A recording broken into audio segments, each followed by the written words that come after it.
There we are. I think we're live. We're all good. Yes, we are.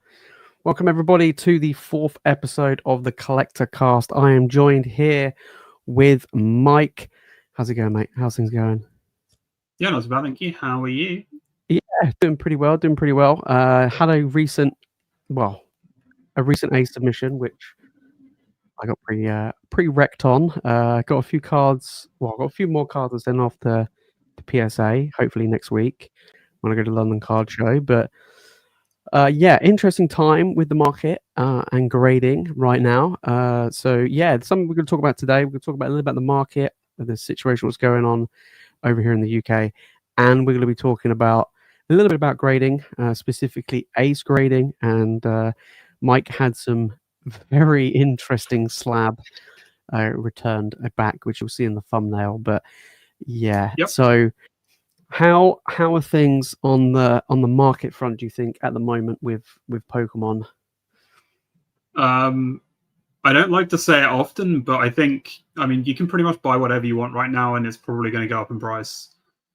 It feels terrible saying stuff like that because eventually it's not going to be true, and someone's going to get left holding a lot of nonsense. Yeah, but people are going to be holding a lot of bad stuff. Currently, every week everything's up. Every day everything seems to be up. Yeah. If it's alt arts, I think the only thing that's sort of stable at the moment is illustration rares. Yeah, I mean, really see them moving that much. No, the English ones haven't. I've seen some of the Japanese ones creep up a little bit recently. Is that because they're creeping up in line with the English variants? If like the English ones move up a little bit, then they're sort of following suit like a little bit, but not massively. Yeah. I mean, I did some price checking the other day, well, actually yesterday, with some Japanese ARs, and some of them, especially in the earlier Scarlet and Violet era, so like base set, Paldea Evolved and stuff, a lot of them, their raw values are creeping up to be kind of close to English variants, which kind of surprised me a little bit. So, in the past, it was like, an English variant would be like £3 or whatever, and then the Japanese variant would be like £1, £2, if that. And now we're seeing the Japanese variants, and some of them be like anywhere between £8 to £15 each, and I'm there going, wait a minute, what's going on here? Wow. So it's kind of interesting to see some of them. And one thing I've noticed specifically at the moment is I recently had picked up some Evolving Skies booster packs. Right, so just some loose Evolving Skies booster packs on eBay. I bought them a week ago, and most of the average sales was around about 30-ish, I would say, maybe slightly under £30 a booster pack. That's pretty much what I bought mine for. So I bought like an art set, and it worked out about £30, just under £30 each. And then today, I was like, I want to pick up some more. Today I went and looked, and now it's like £40 plus. Yeah. For a booster pack, and that's like just on its own loose. If you wanted a sleeved one or something like that, I was like, holy smokes, this is crazy expensive. So for me, it's like, it's stuff like that is creeping up. Or it's not even creeping up. It's just moving up. Yeah. It doesn't really make any sense either, right? Because it's not like you can actually look at the box price and then just divide it by 36, and then that's what a booster should cost. Yeah. Especially now with Evolving Skies with the price it is. I mean, how much is a box now? I think like, I don't know, 18. Is it 1,500 a box? I mean, there's one ending in 33 minutes at the moment that's just shy of 2k. It's £1,950. Okay, let's just say 2,000. When it comes to sealed product, I said, Evolving Skies probably isn't going to go much above where it was at the time, which was £1,400, and now it's just getting stupid. I don't understand who is paying almost £2,000 a box for this. Over £55 a pack. Yeah, but who's buying them? Collectors, investors? Because you're not opening them. It's not worth opening. No. You must buy a raw Moonbryon. Yeah. So the only people buying this product are hoping it goes up in value, or they're just I don't know, idiots. I mean, it's kind of weird because I always said It's that 50-50. I would assume that Evolving Skies would reach 1,000 a box. This was a while ago, right? It's a couple of years ago. Yeah, sure. And back then, this was probably when the box was, I don't know, maybe £300, something like that, and it was creeping up. And it was like, oh, £1,000, that's crazy. There's no way it's going to be, somewhere along those lines. And then obviously I had a huge spike and a huge boom. And a part of me now is thinking, hang on a moment, we're talking like team up level of craziness. Now, bearing in mind, Yep. it was printed way more than team up, like incredibly, just a crap ton more. Yep. So it's like, at that point, where is the ceiling potentially for Evolving Skies? I mean, obviously, it's kind of like you look at any of the Sun and Moon era booster boxes, even the crappy sets are doing insanely well. And then like the mid-tier sets, we're talking quite literally thousands of pounds now. And it's like, unified mind booster boxes that I remember picking one up for £250. Like, no one really cared. Team Up was like the big buzz, but no one really cared that much for something like a Unified Minds or an Unbroken Bonds or, a Celestial Storm or something like that. And now, these boxes like £2,000 a box, but we're talking, Evolving Skies, 2K. Madness. Yeah, I mean, it's a lot considering the price of the cards inside the set, right? Are very expensive. Yeah, but none of the cards have moved up to sort of match any of the. So we're gonna go to Evolving Skies. These Skies, like obviously the prices aren't exact because no, as it doesn't pulling data off of a bunch of different places. It doesn't convert it correctly. Like when it does a currency conversion, it's never that accurate for any of these sites. So when you go on Collector and you're like, I'm going to change to pounds, and you look at a price of something, and you're sitting there going, Collector is just Collector's a whole other issue. Someone was trying to sell the Collector, their collection, and valued it with Collector. I just looked at the top 4 cards in their collection, and Collector had overvalued them by 25% compared to what I can currently buy them for on eBay. That's kind of. And I was trying to explain to them that this is the problem with those sort of apps. They'll give you a rough idea, and sure, use them to track your collections. And I use Pokédata to track my Pichu collections, and then I use it to get a general rough idea of where the market is everywhere. And you can click on it, you can see the biggest 4 cards in the set. Boom, smack! It's in your face. You can ignore the prices, but you know roughly that at least this one here is the biggest card in the set. This is the second biggest card in the set. And then these ones, they could be wherever they are, but generally roughly in the same sort of order. But with the cards in Evolving Skies, how is this £2,000 box? When a bunch of the chasers are still sub £200? Yeah, but then you look at if you go onto any Sun and Moon set, except Team Up, Evolving Skies just clears it in value. Let's go like what? Cosmic. Cosmic's a stupidly expensive set. I was going to go with Unbroken Bonds because it's got a couple of chase cards, but then nothing too ridiculous. I mean, look at this, right? You've got one card that's over £200. I guess. Right, and the thing is when you have insanely high values of the individual cards and sets, it's like if you look at the Scarlet and Violet era, it's hard to ever see those sets, sealed products, be cheap, right? And it's like you want to get that. It's kind of weird. It's kind of it's one of these things where cards kind of hit a semi ceiling, but the sealed product becomes more and more expensive. And then when you start looking at the raw value of the set, it's pretty trash. How much is Cosmic Eclipse? Total value? Like 3.7k according to this. But the thing is, with the older sets, it almost makes up for it when you start looking at PSA prices, though, because that's kind of where you're actually getting the majority of your value, right? Is by opening any of this now. of just opening a Gem Mint 10 that you can grade, and then suddenly, actually, the boxes being so expensive kind of makes sense, but you don't get that with Evolving Skies yet. So either the 10 prices have to move up, or the box is overvalued, in my opinion. I'd rather own one team-up box than 3 Evolving Skies at the moment.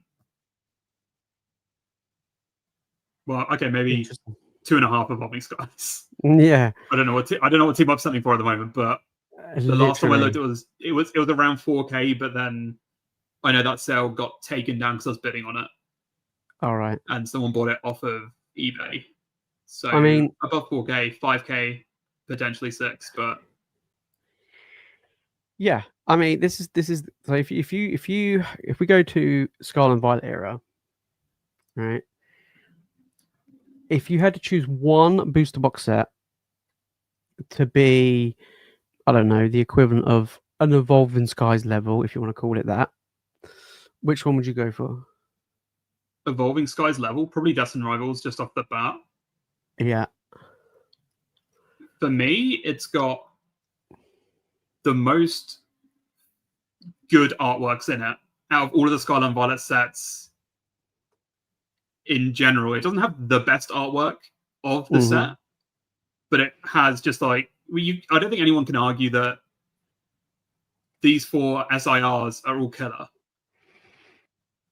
I don't think they're quite on the level of not the Mewtwo. Mewtwo's terrible. I'm not a massive fan of the Mewtwo, but I still think generally people say it's a good. I still think people generally say that the top 5, I guess maybe 6. I'm not a massive fan of the Crobat either. No, but the top 5 SARs in the set are bangers. I mean, to be honest, and then you've got like a bunch of extra ones, like you got Missy Psyduck, Ethan's I like that. I like Missy's Lapras as well. You just got a bunch of these ARs that are really good as well, like the Roserade, the Rocket's Houndoom, and then even the cheaper ones, the Kangaskhan, Rapidash. Like it just keeps on going on. The further down the list you go, you still got like killer artworks everywhere, and it's just kind of wild to me that you've got so many good artworks in this set compared to some other sets that kind of feel a little bit lackluster. They've got one big hit, and then 2 or 3 smaller ones, and then that's kind of it. Sorry, I'm just reading the chat at the moment. Yeah, we got this one. We got this one right here. Surgeon. It's beyond me how Surgeon's hardly spoken about. So the thing is with Surgeon is so I would rate, in my opinion, I think Surgeon is a top 3 booster box set in the Scarlet and Violet era. Right? Yeah, I wouldn't argue with that. It's got a lot of good hits in it. You know, yeah, of course. I mean, whether you like Pikachu and you care for it or not, I think the fact is that we have a set where we do have the Latias and Latios, which is kind of obviously a nod to tag the team up, which is obviously really good.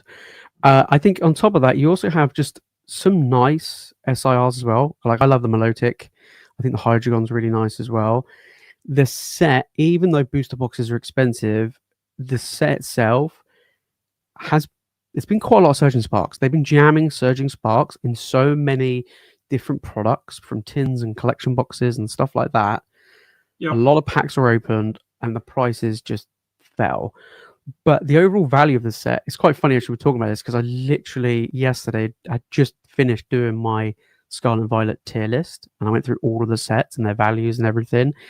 So all this is kind of still fresh in my mind, but you're looking at Surging Sparks being about $1,000 for the entire set, which is right up there with the rest of the Scarlet and Violet era, except Destin Rivals, where it completely clears by like double the value.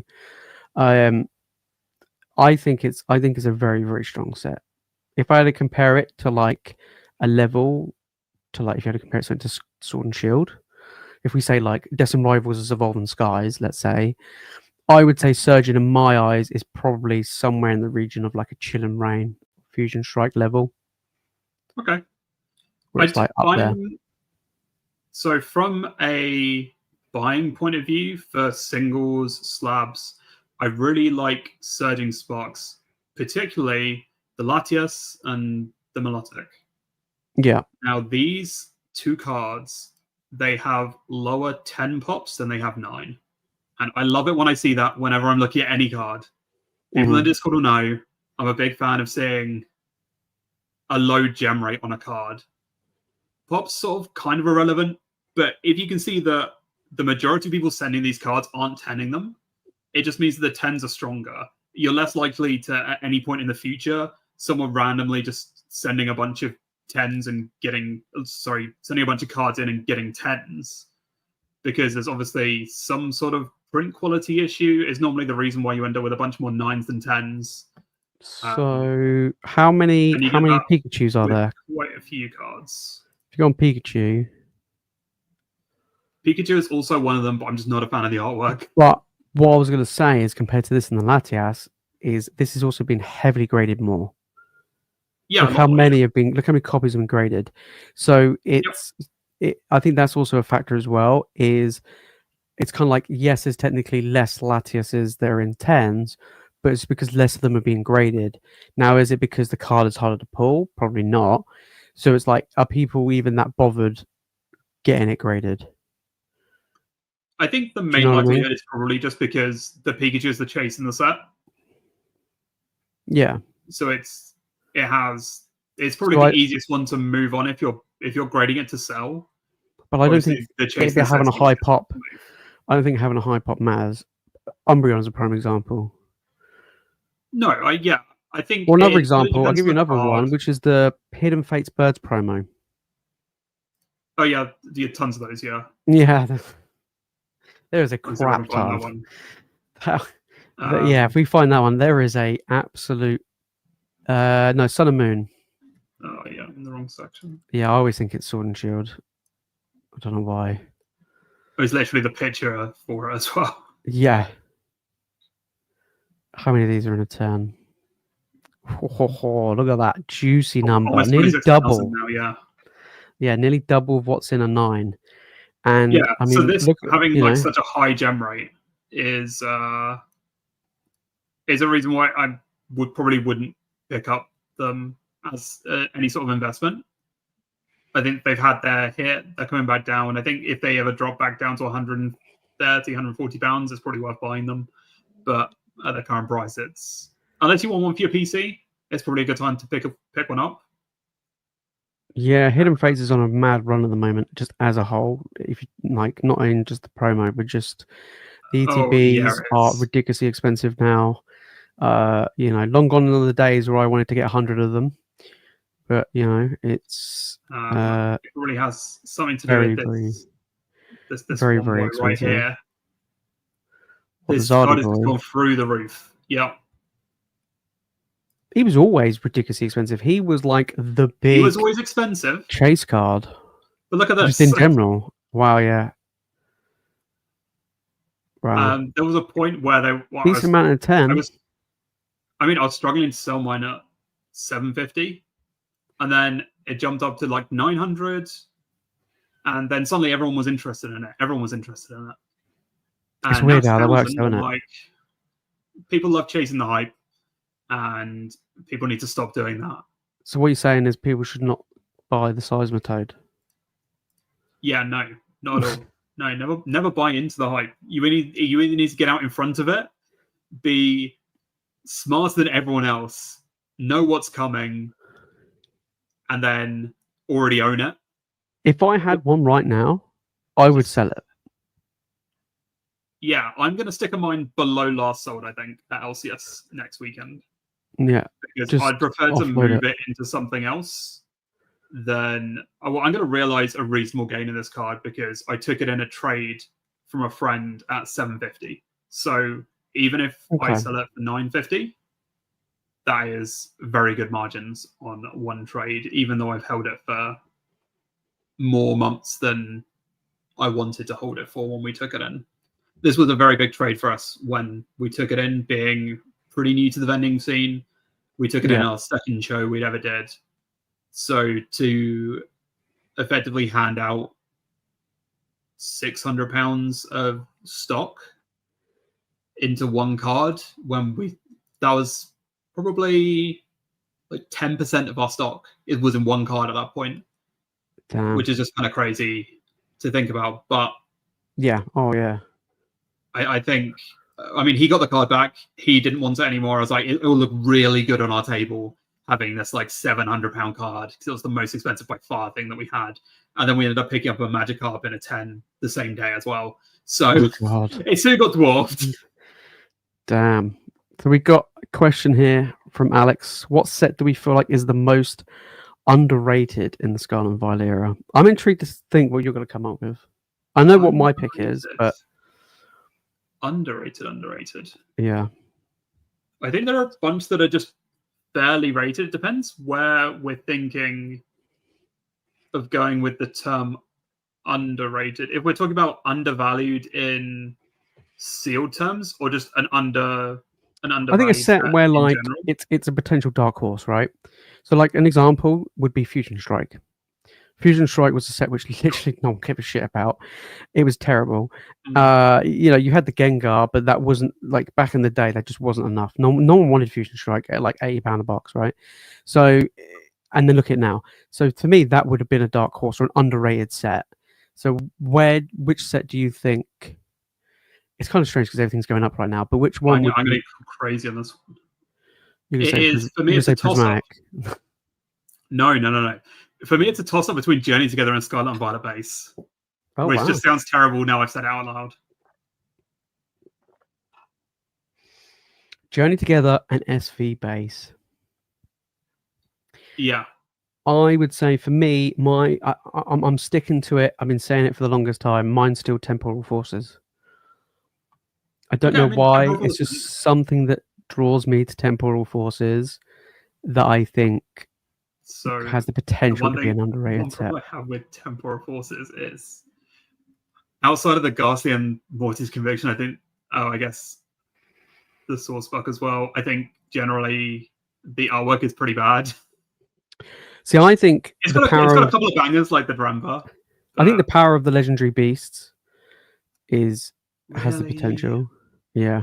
I really, really dislike that artwork in this set. Yeah. I think everything else in the set is nicer than. But that's the thing. You look at Fusion Strike. I mean, I'm a huge fan of Gengar, but I do not like the VMAX. I never liked the Gigantamax from the games because obviously that's what it's based on. I thought it looked terrible. The Espeon, brilliant. It was like the forgotten one that meant to be in Evolving Skies. But outside of that, the rest of Fusion Strike, I was like, the artwork's trash. Right?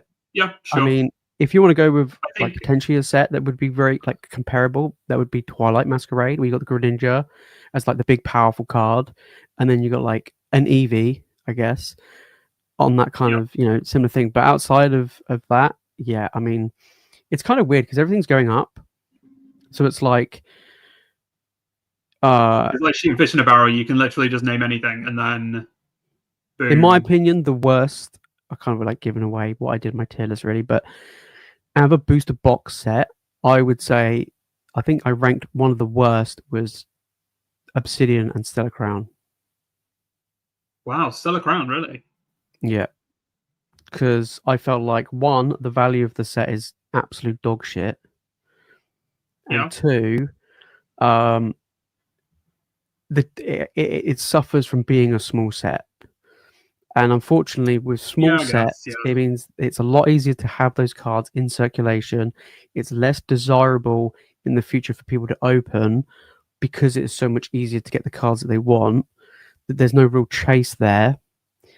And that's the problem. Obsidian Flames falls into the same category because it's a small set. Journeys are similar again. And if you look at, it's kind of weird. If you look back at like throughout the past era, right, in Sword and Shield, the more larger sets are the ones that perform the best. Right? Evolving Skies, Fusion, Chilling Rain, like the Trainer Gallery sets, and the more smaller ones like Darkness Ablaze, Vivid Voltage. Yeah, yes, they start to go up, but they're terrible, like in comparison to the performances of the more larger sets, because there's more value to be had. There's more of a chase to, more of a desire to want to open it. And unfortunately, even though Stellar Crown has the best SIR, in my opinion, in the Dash Bun of the whole era, my boyo isn't enough to carry the entire set. Yeah, I mean, I've got a So, special place in my heart for Stellar Ground just because the bulbs are on the Squirrel. and the Squirtle artwork and It's the only thing that's good in that set, if I'm honest. I know I love yeah, the I'm Dash just Button. saying, He's my yeah. boy. But in the grand scheme of things, they're the only two good things in that set. I mean, yeah. But I mean, so the reason why I'm kind of torn between Journey Together and Scarlet and Violet base. So Journey Together, I think, kind of got a little bit of a raw end of the deal, being sandwiched in between Prismatic and Destined Rivals. Yeah. It very much got glossed over very quickly, and I think some of the cards in it are actually pretty great. They are nice. The problem is with Journey Together. Oh, two problems. One, again, it's a small set, so the overall values could be a lot lower, so it's a lot easier to get the cards. And two, is it got caught in the hype. Everything that came out of Prismatic, 100%. everything was hyped up to like 200%, and then Journey came out with really highly inflated prices, and then it was like, oh yeah, we got the trainer Pokemon back and all this sort of stuff, like old school nostalgia, whatever. And that, yeah, that's cool and all, but then you get to the set and you're like, wait a minute, this isn't like the bee's knees. It's not as good as Prismatic, like in the grand scheme of Prismatic, although it's terrible to open. I mean, and then you got like Destined Rivals come in, which is going to be absolutely incredible. And this just kind of just got wrecked. I kind of felt like, you never know, it could bounce back strong. I mean, it's also like close to MSRP if you want to boost the box of this, which is, I guess, yeah, I good. mean, it's easy. You know, it's definitely easy to pick up. I think for me, it's the artwork in the set is kind of on a different level to a lot of the rest of Scarlet and Violet. And that's kind of why I think it's an undervalued set, but it's definitely going to suffer from the fact that it was massively hyped. It was sandwiched in between two other sets that people really, really wanted to open. And as soon as Destined Rivals came out, no one really cared about Journey Together anymore. And also, there is a lot of it out there that you can still pick up cheap. So I think if you don't have a box of it, you should probably have a box in your collection somewhere, because you can. It's something that you'll probably be able to pick up at some point in the not too distant future, maybe even below MSRP, if the current hype carries on and this set gets no love. Yeah. But some of the ARs are just absolutely banging in this one. So yeah, I mean, I like it. You know, Salamence and the Articuno are my two favorite from this set. Lily's Clefairy is great artwork as well. And the Zoroark was like a really dark card, and I had no love for this set. Like again, towards the release, I was like, I couldn't care less. But then after opening it and seeing the artwork and stuff, I was like, you know what? I enjoy opening up the set. It's quite a nice set to crack open and have fun. I mean, you're an Articuno collector, right? It's got an Articuno in it. How can you not like this set? I know. And it's like, for me, it's well, like when I did a tier list, I had to take my own personal feelings and emotions out of a set, you know, of judging. I can't be like, you know what, I'm going to rank this set because I like the artwork in this set, or I'm going to rank this low because I think the artwork's terrible in this set. Like for my personal taste, it's like, no, I basically evaluate it on what the overall value of the set is, how many cards, like where is that value distributed within the set, like how many cards are above 10, 20, 30, 40, 50, is there a card over 100, like how is it evenly spread? And then how is the market reacting to the sealed product of that set? And that's basically how I was like judging it on. So, I mean, I kind of feel like even though some people might have a love-hate relationship with it, and some people might be sick and tired of it already, but Prismatic Evolutions is by far the best set in this whole entire era. No. You don't think it is? It's the best set for value if you're available. Shroud of Fable. So are you talking about Shroud of Fable? Yeah, that's the best one, right? Yeah, 100%. Yeah, everyone loves Shroud of Fable. Do you wanna buy my PC ETBs of Shroud of Fable? Do you think do you think it's Destined Rivals? I think so. I think I'm not a massive fan of any of the prismatic artwork. So no, I think Evolving Skies looks better. So the value is there in prismatic. Yep. So I guess I'm wrong and everyone else is right? I mean, a lot of people think, well, hope, not think, but a lot of people hope that it'll go back, like the market price will go back down to retail. They would have to do a Shining Fates level ETB reprint. They would have to absolutely crush it, right? And to like obliterate it. And I just do not see that happening. I don't see Pokemon even doing that. Do you know what I mean? Like, they can't even be bothered to reprint just booster boxes or ETBs or booster bundles. They're like, nah, you can have these crappy collection boxes, that just gets packs out there, which is great. But for the purposes of reducing the cost of a booster box or an ETB, they don't want to do it. So it just seems like getting Prismatic down to retail is going to be very difficult. And even getting Destiny Rivals down is just going to be if they don't ever reprint, like do a big substantial reprint of Destiny Rivals, we're cooked. Well, I believe they have just dropped a big reprint of Destiny Rivals, which I was about to loop round to. Monkey in the chat saying Destiny Rivals has been way harder to find than Prismatic in my experience. Wow. Yeah. I went to my local stationery shop yesterday, the day before. Walked in, they just had half booster boxes there on the shelf. Retail. What, Destiny Rivals? Easy. Destiny Rivals. Wow. And then yesterday, I get sent a link. Destiny Rivals booster boxes. Retail. So they're out there. It's just whether or not the stores are actually going to sell them to you is the main problem. Yeah. Let's see how much they are on eBay. I assume they've dropped a little bit. But I think they were around 250, 260 last time I checked. So currently on there, you've got 270, 271, 260, 270. Half booster boxes are 130, 133. Yeah, 130. So you're looking at 260 either way. I probably shouldn't have cracked the half booster boxes that I bought them.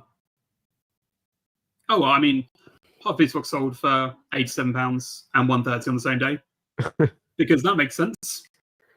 Yeah. This is like one of the worst things about cheapest auctions and stuff. So, like, how does that make any sense? This one had 8 bids on it. And this one had 1 bid. It's because you have some weird, it's just the way it goes, isn't it?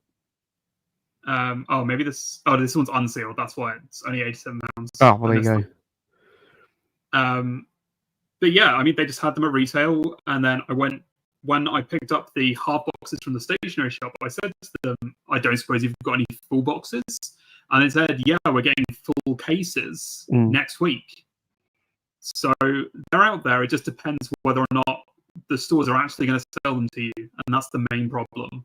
I've seen some stores on Instagram, and they're just selling sealed case of Destiny Rivals because they know they can get a premium for it as a sealed case. Yeah. And they don't really seem to care. I think one of them had their first post was half booster boxes, being like small restock of Destiny Rivals incoming. Yeah. And then their next post was all sold out. And then the post after that was 5 sealed cases of Destiny Rivals booster boxes. Yeah, like, buddy. What?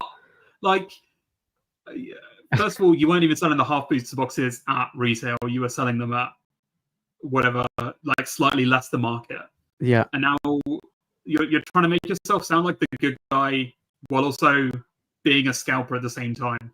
Considering you're getting them wholesale direct from distro because they're a store. Oh, mate. The thing is, if you're a shop and you got this come through, let's be real. Would you sell it at retail, or would you sell it at 260? I probably wouldn't sell it at 260. You would sell it over market. Over retail, no market, over retail. I would probably still sell it over retail. I think it's bad business decisions to sell it at retail when you know people will buy it and then resell it for you.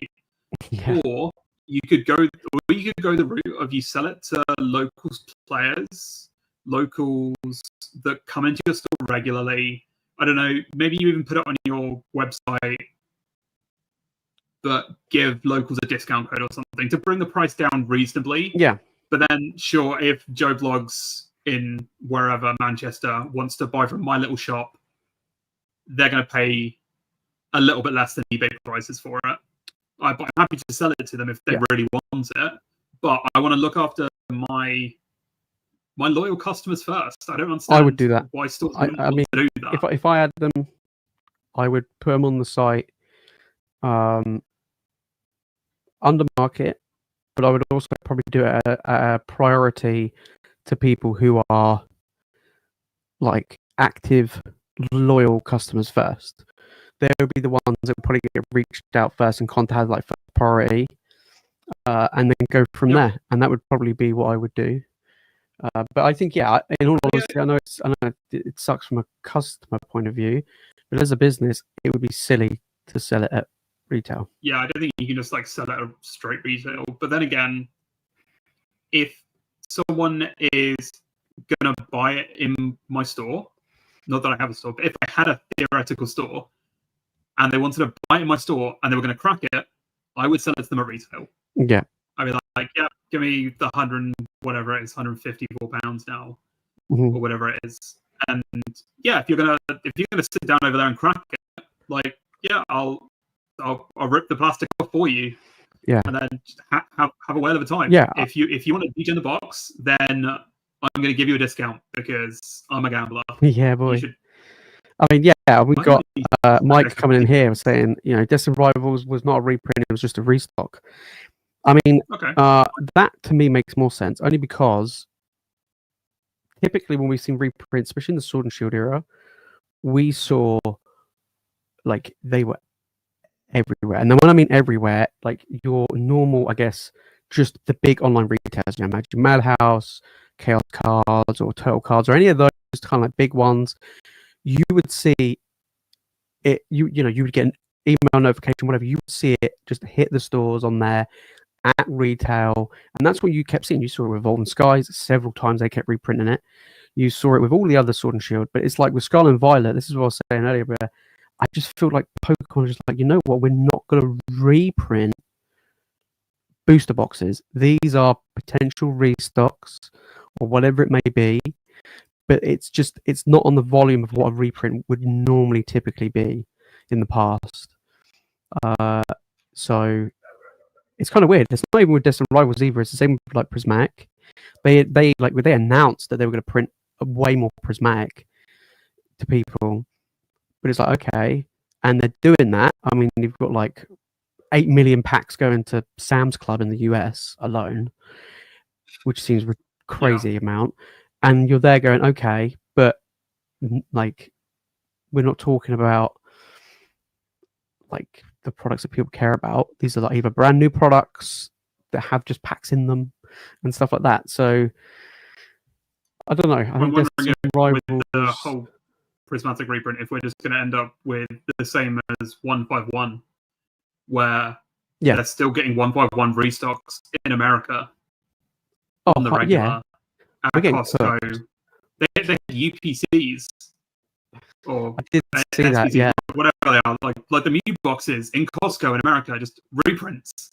And I'm like, this is freaking crazy. Where are ours? No, we don't get anything like that. If they had them on my Costco, I'd go buy 2 tomorrow. It's not an issue. I'd crank them. I'd be happy. Yeah. But no, who knows? And then obviously on the Pokémon Center website this week, they dropped in the US only. Yeah. Prismatic stuff with extra random nonsense no one wants that they couldn't sell to anyone else. Wasn't it like the SPC? Was it the super premium? I think I saw that. Wasn't it the super premium collection box? So they had the... Yeah, they had... What did we get? Shroud of Fable. Oh, I don't think we got... Hey, you got in first time. Woohoo! It didn't let me in yesterday. It blocked me straight away. They need your DGen. They've removed them now. Oh. So I think there was... it was Pokémon Center ETB with maybe... was it a plushie? An Espeon plushie? As in the Prismatic Pokémon Center ETB? Yeah, Prismatic Pokémon Center ETB with an Espeon plushie added to it. And it was the price of the plushie plus the ETB together. So it was like £100. I'm just trying to remember, so don't quote me on the prices. And then it was like a booster bundle for Prismatic and a keychain or something.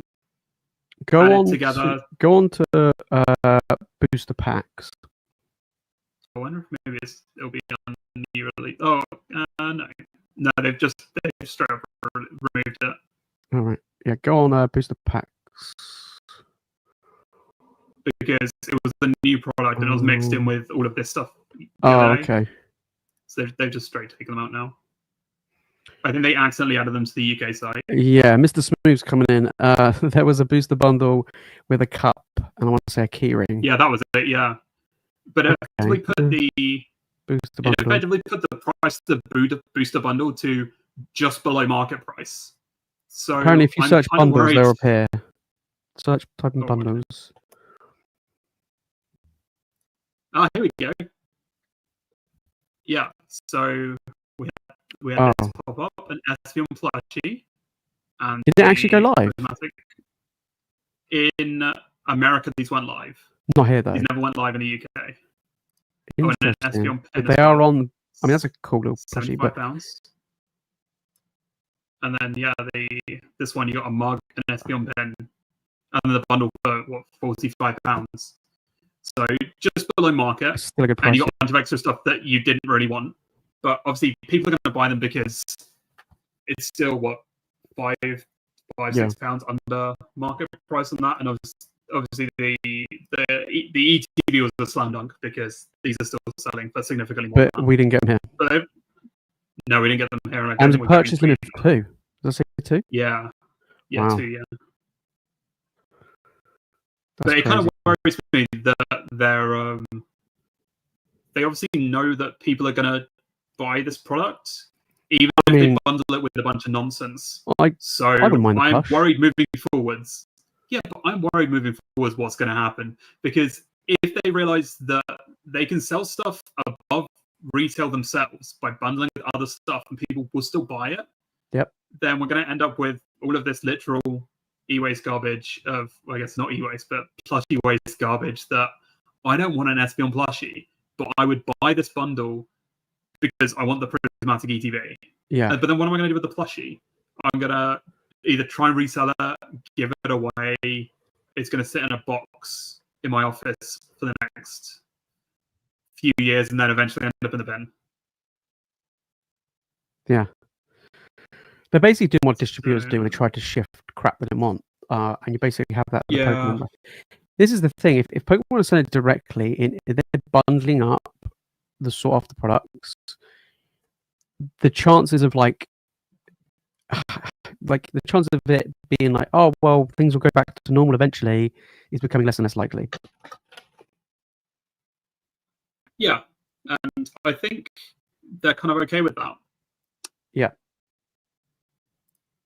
And that's unfortunate. Is if you go on the top there and go on trading card game, and then scroll down to if you scroll down, do we still have they restocked the Terrapega GPC I've noticed recently. Yeah. And I think do they still have booster boxes on there? Yeah, I think we got a restock of Paradox and Temporal, wasn't it? And Paradox, yeah. They both came back in. Are they still in stock now? They were yesterday when I checked. That's a better way of looking at this. Yeah, booster packs. That's it. Yeah. That should be what we're already at. I guess they're out of stock again. They're sold out. Okay, that's kind of crazy. There you go. That was a good time. Again. Yeah, that was a good time to pick them up. I think they were on there for at least a week. Yeah, but then how do you know that they're not just going to go again? I mean, hopefully. The other sets. I want to know where this booster box ended. I'm curious. I don't mind it if they did a reprint. Oh my god. 2.2k. Guys, if you're sitting on Evolving Skies, sit on it some more. That is such a wild game. In like one day. The same day. Boy. Look, I'm happy that the box boxes that I got, I bought for £120. I'm happy with that. No, but this can't be real. A box can't sell for 1,500, 1,800, and 2.2k in the same day. Unless it's the same person that's bought all of them. That's literally the only thing that would make sense. Because we did say this the other day, didn't we? Actually, I think on one of our first episodes, we said that you do have some individuals that have so much money where they could quite happily just buy out every single one. Yeah. They'll buy every single one, make it look like there's scarcity, and then just relist them in the future for a much higher price. Yeah, I mean, this one had 38 bids, this one had 33 bids, but how can there be an £800 difference on the same day? They both look like this. I guess this account looks a little bit more dodgy. It's only got 90%, so maybe you can even discount this one. But this has got 100% feedback, and you're looking at £400 difference. £400 difference. Good lord! In these two boxes, I don't know if it's a case of having to actually go in and look at the boxes, and maybe it's not such a clean one. So I'm just looking at this on a separate. Yeah, because you just open them both. But Evolving Skies is. No, I mean, both the boxes look pretty much the same. It's not like one of them has like a massive tear in it or something. No, which would explain the price difference. If anything, this, I mean, maybe this £1,800 box is a little bit beat up on the bottom, but I mean, I'm still just annoyed that we sold 2 boxes of Evolving Skies in the past 5 months for like £1,000 each, and now they're sitting at over £2,000, and this is me being salty over the whole thing. I sold some of mine. Was it last year before? I sold mine a while ago when they were about £800 a box. Needed the money to pay for my dog's fucking surgery I had to have done, but yeah, I mean, I've still got some left, and I'm like, yeah, they can just stay there. And I mean, like I said, they've gained so much of value since the last ones I've sold. But yeah, I mean, it's just everything's just silly right now. I think for people, if occasionally I do see when people ask, and I've had a couple of emails recently from people saying, look,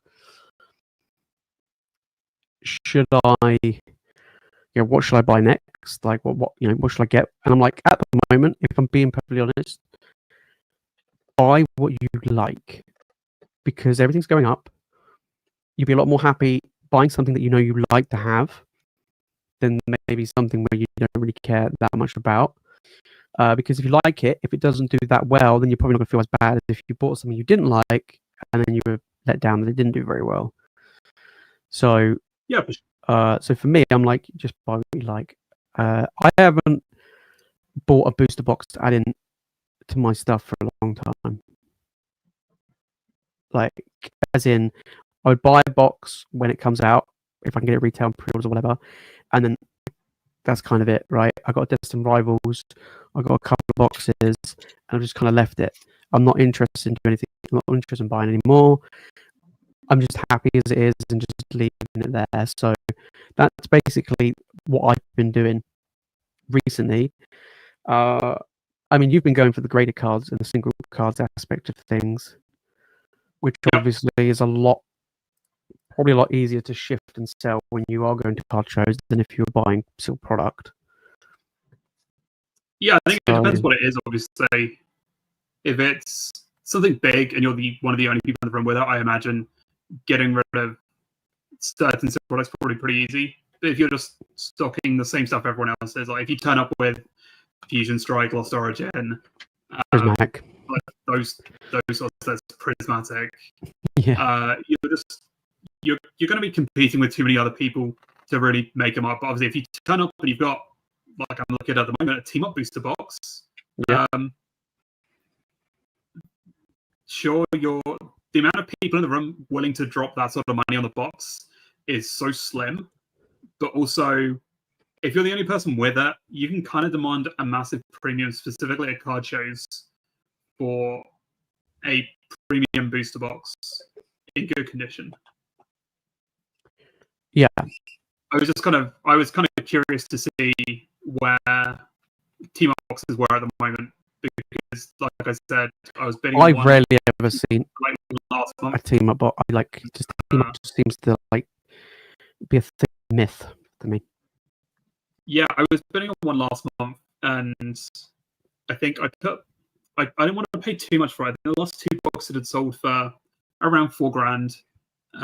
With 1 day left on bidding, I think it was only at like 2.8 or something. So I was thinking to myself, maybe I put in a bid. Where would I be comfortable? So I sort of set it on 3.7, 3.8. Okay. For the box, I thought realistically, there's enough margin in there that I can probably charge the 4K price to just show for it. Like worst case scenario, someone will probably just snap it off if the box is in good condition. And then you just kind of call the 3,800 or whatever that I had paid for it a little bit of an anomaly because there have been multiple 4K sales before that time. Yeah. And now seeing one listed at 45, I'm like, oh, no one's buying that, but all of the ones that were below 4K seem to get just snapped up. And I think the one that I was bidding on ended up being sold privately outside of eBay for 4K. So I think my reasoning behind where I want to be on price wasn't completely off. But also, I kind of don't want to drop that much money on a single box at the moment. So I picked up some packs instead. 100%. If you did manage to get a box, you have to DJ rip it. No, I wouldn't. That's not how that works. Yeah. And, record it so we can all see. You just literally throw 4.5K down the drain. Well, yeah. Well, so the stupid thing is, right, that currently team up packs are selling for like £160, which is over 5K for the box, right? It's over 5K for 36 packs of 160. So how on earth a box is only 4.5K? It makes no sense to me. No, because at that point you will just buy the box, rip it, and just sell the packs. Rip it and sell the packs separately. Yeah. I assume it's probably more to do with people have £160 spare. They don't have 4.5K spare. Yeah, that's why you see it with a lot of vintage stuff as well. People if you got 4.5K, they're more comfortable to buy like a fossil pack loose rather than be like, oh yeah, I know it's technically cheaper if I buy a whole booster box, but yeah, no one's got that type of money. Yeah. Also, I guess even in the box, you're not guaranteed to hit, are you? So all the big hits, like they're one pack case, I think the big hits. I don't know. On average. So at least this fossil box is better. At least you get 12 hits in that. Yeah. So I just see someone the other day selling their team up box, and I asked them, they were selling team up packs from a box. I asked them the provenance of the box, and they were like, "Oh, well, it was my box. I cracked it open a few years ago before the price went crazy on them, and I got an alt art hit, so I stopped opening packs. I do not want to buy any of these loose packs then." No. Like, you probably shouldn't tell people that, but at least they were honest. Yeah. So if you wanted them for an art set, it makes complete sense just to buy them. But that's probably what people are doing. Probably, honestly, I split mine up into art sets. Yeah. And I'd say it's like £650 for an art set. Yeah. One of each. That's literally what I just did today with Evolved Skies. Someone saying like they were £40 a booster pack, loose, or if you want it sleeved, it was like 45, close to 50. And I picked up a couple of art sets from somebody on Facebook actually, and they had them for I think it was $115, which wasn't too bad. Which sounds mental to say an art set of Evolved Skies £115, but I thought that was a pretty good price, especially for an art set compared to just a random booster. Yeah, so, I think I got really lucky. £28.75 I paid instead of 40. Okay. I picked up some of one of your Discord members. They reached out to me, said they had a bunch of packs that they were looking to ship, so I picked those up. Came to an agreement on that price, and then someone on eBay was selling the like the mini tins that dropped on the Pokémon Center website. Yeah.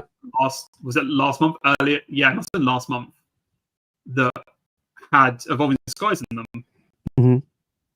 So I messaged them and just double checked that they were 100% certain they had Evolving Skies. They didn't know what other packs were in them, but they said to me that if I recorded from the minute they were delivered to opening them and they didn't have Evolving Skies, they would just refund me the total amount. I could just keep what was there.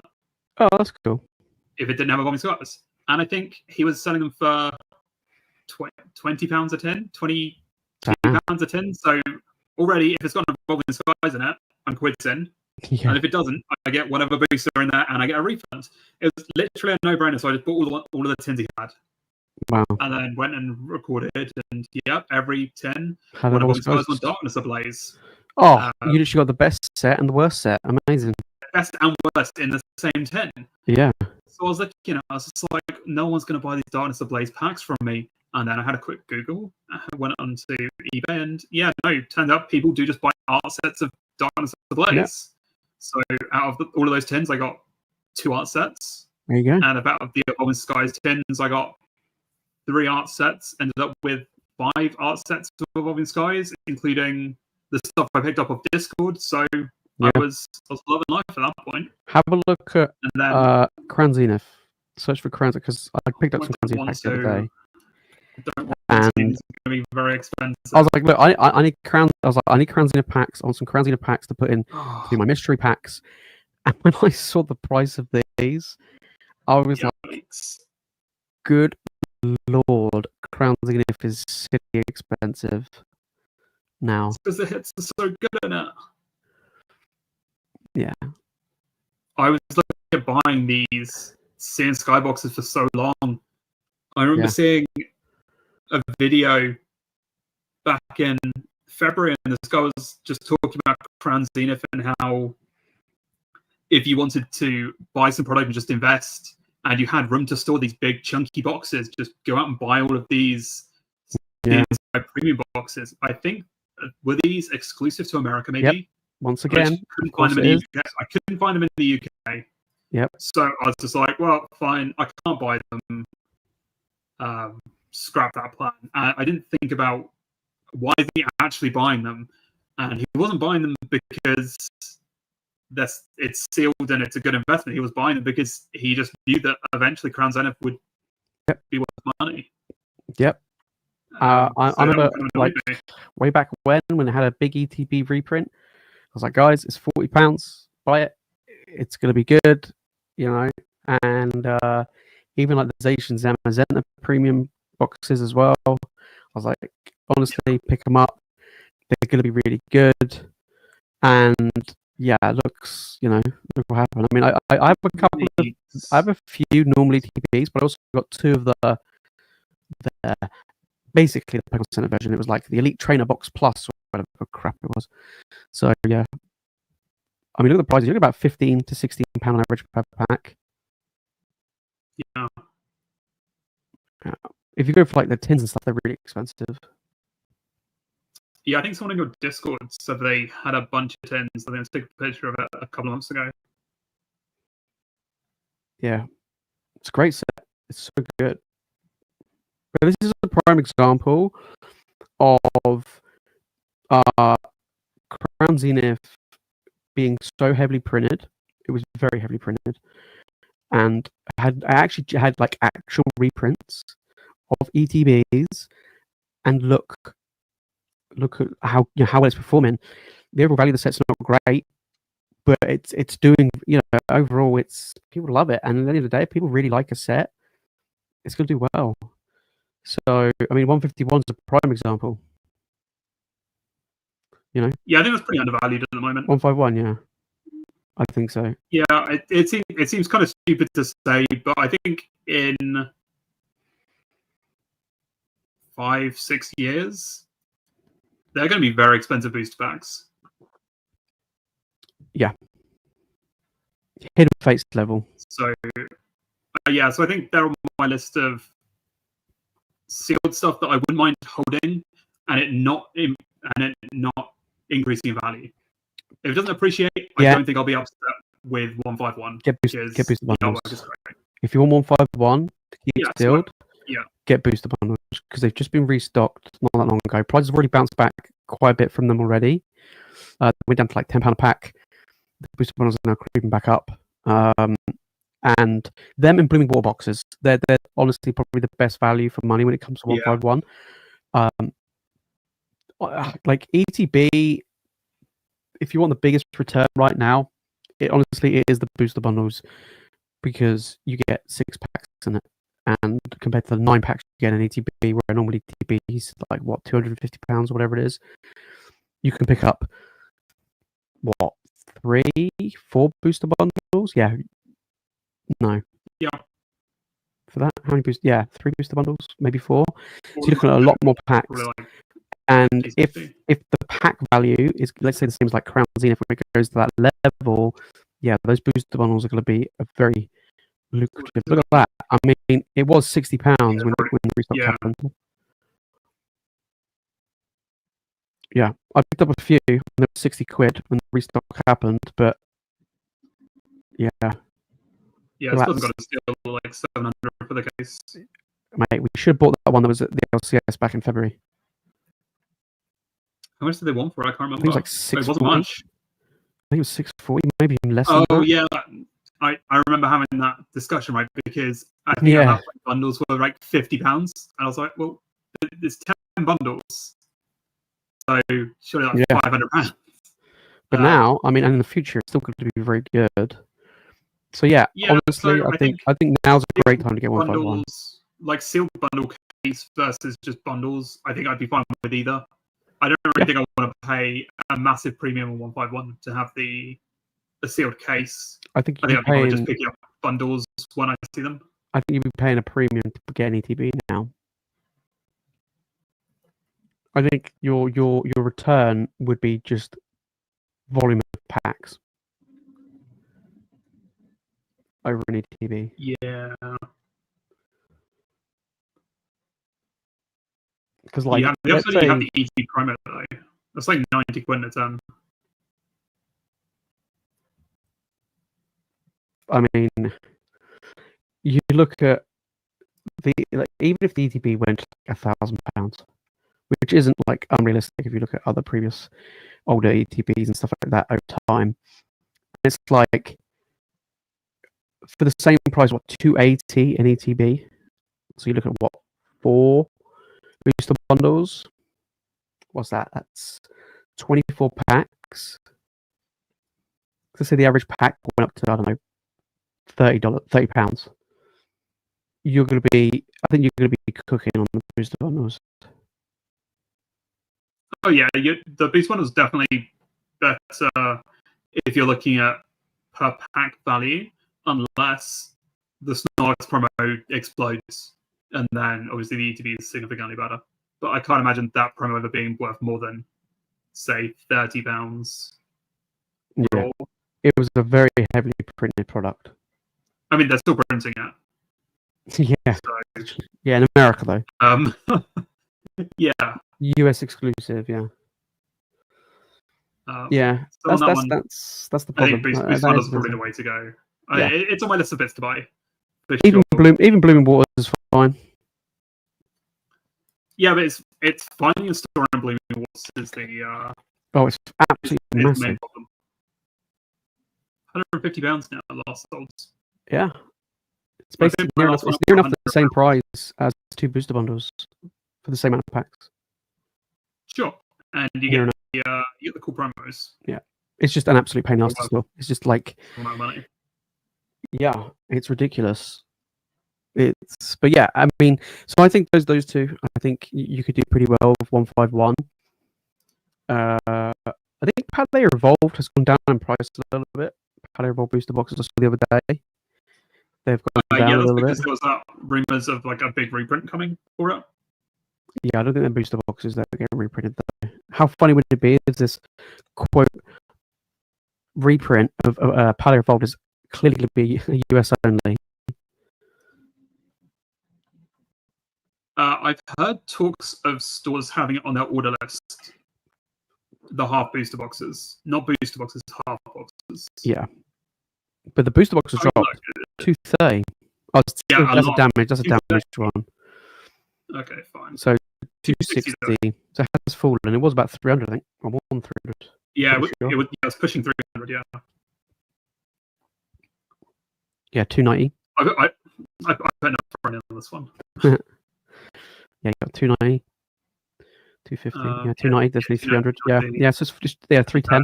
Yeah, it has dropped a little bit. It's dropped. Well, I said a little bit. It's dropped like 50 quid. 60 quid.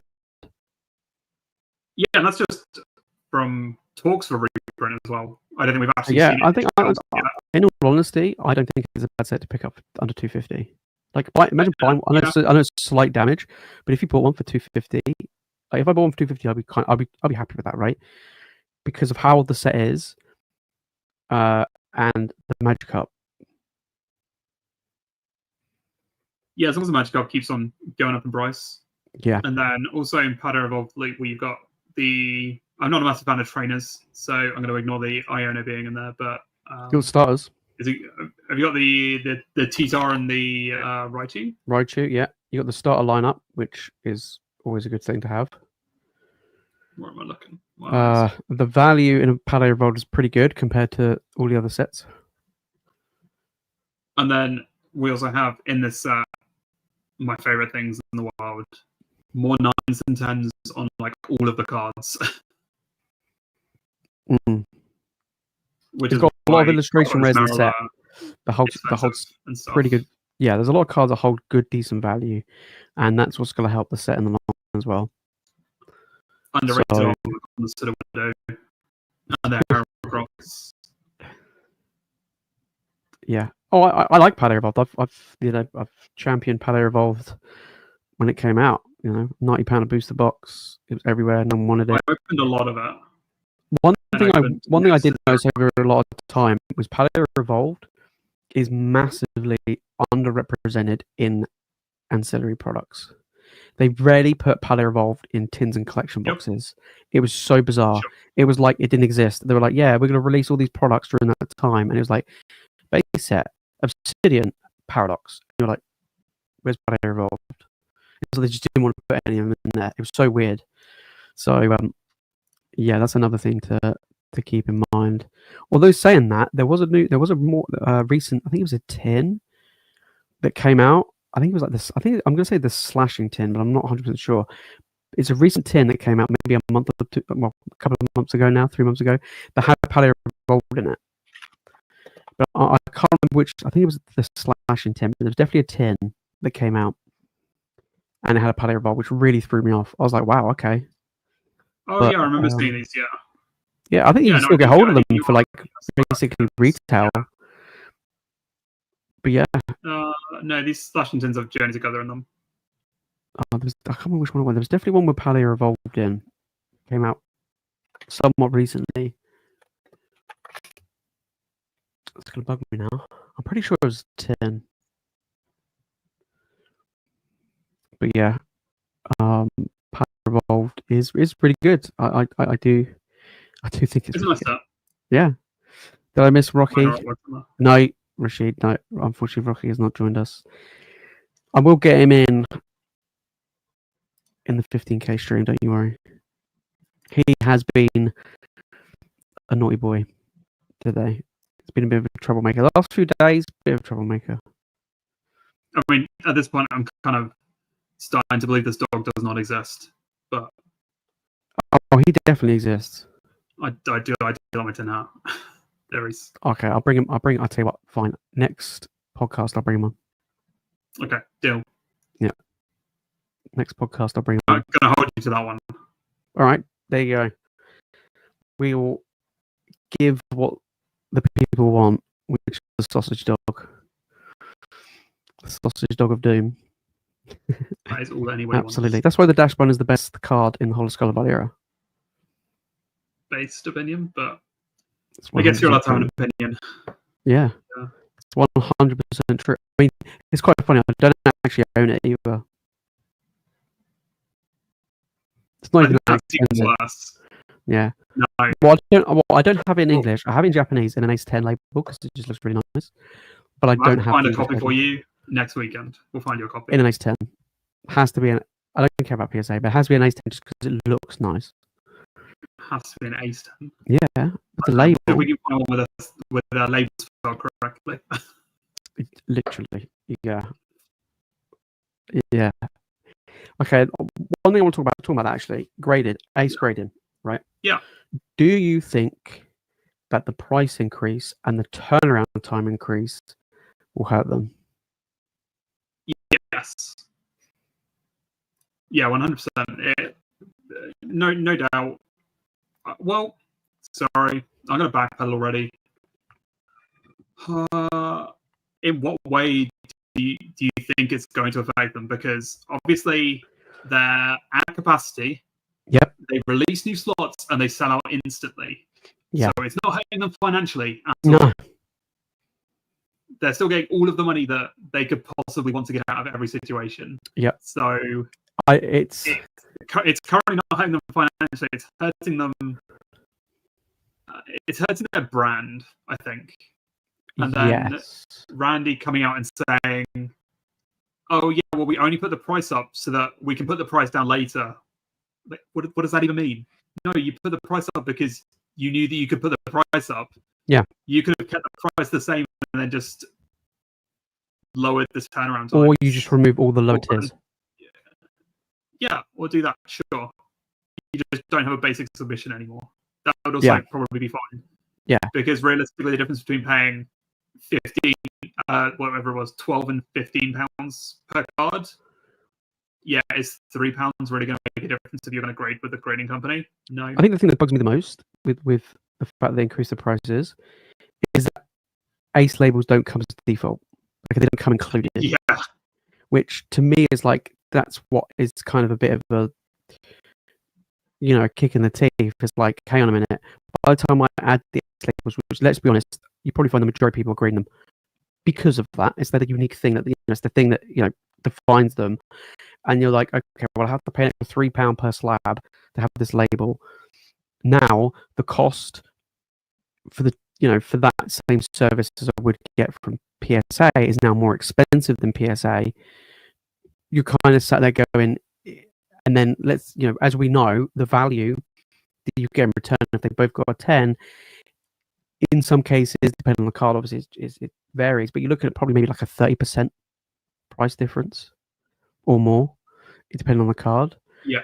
And it's like, at that point, it's like, hang on a minute. I think the appeal was the fact is not only was it cheaper, but the turnaround time was tremendously quicker. You weren't waiting half a year for your PSA submission. You were getting them for a cheaper price within like 4 weeks, which was so much more appealing.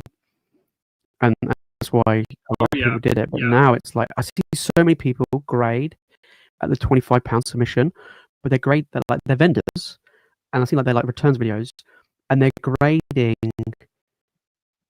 like £10 card raws, right? And they're like, oh yeah, I paid £25 for this submission, and it's like even in a 10, they're like, oh yeah, this card is worth like £40 to £45 a 10, and I'm like, but why did you pay £25 for that? Yeah, it doesn't make any sense. If you got a 9 or an 8, you got absolutely hammered. It's the whole solution of adding value to your card, right? I go through this when I do my grading submissions and work out what I'm going to grade that I've taken in after every show. Like I'll sit down, I'll take out all the singles that I've taken in and haven't resold during that show. I don't bother pulling stuff out at shows that I think might be gradable. I'd rather just flip the card that weekend and then go from there. But obviously then I sit down, like I look through every card individually and I go, right, is this card worth grading? If I'm paying whatever it is, £18 to grade the card, including an ace label, is what it used to be, right? On their 10-day service. I look at, am I adding enough value to the card where I can turn around and sell the card for 70% to another vendor and still make money on it if it turns? That's kind of how I view my grading stuff. I want it to be as liquid as possible. I need to know that if the card goes down in price, I've not just sunk an extra £18 into the card that doesn't really need to be there. When realistically, you can sell the card raw easy enough. But then, like you said, you see some vendors and some people just being like, well, I'm going to grade this card because if it tens, it's worth more money than the grading fee. And then, that might be true today, but then next week, maybe it's worth the grading fee. Yeah. And then you start to run into like a really bad spot where you're effectively throwing money after these grades. And then it doesn't take long for you to miss. Say you get one grading return comes back, you're expecting all tens, and that's kind of how you would value it out that, if everything tens, then I make, say, £500 on this 30 card submission. I mean, all it takes is for you to hit a few nines there, and suddenly I'll have this 30 card submission that I was expecting to make £500 from, I'm making £300 from. Yeah. If the wrong card's 9 out of your submission, it could be now in break even, or worst case scenario, you're out for massive grading fee as well.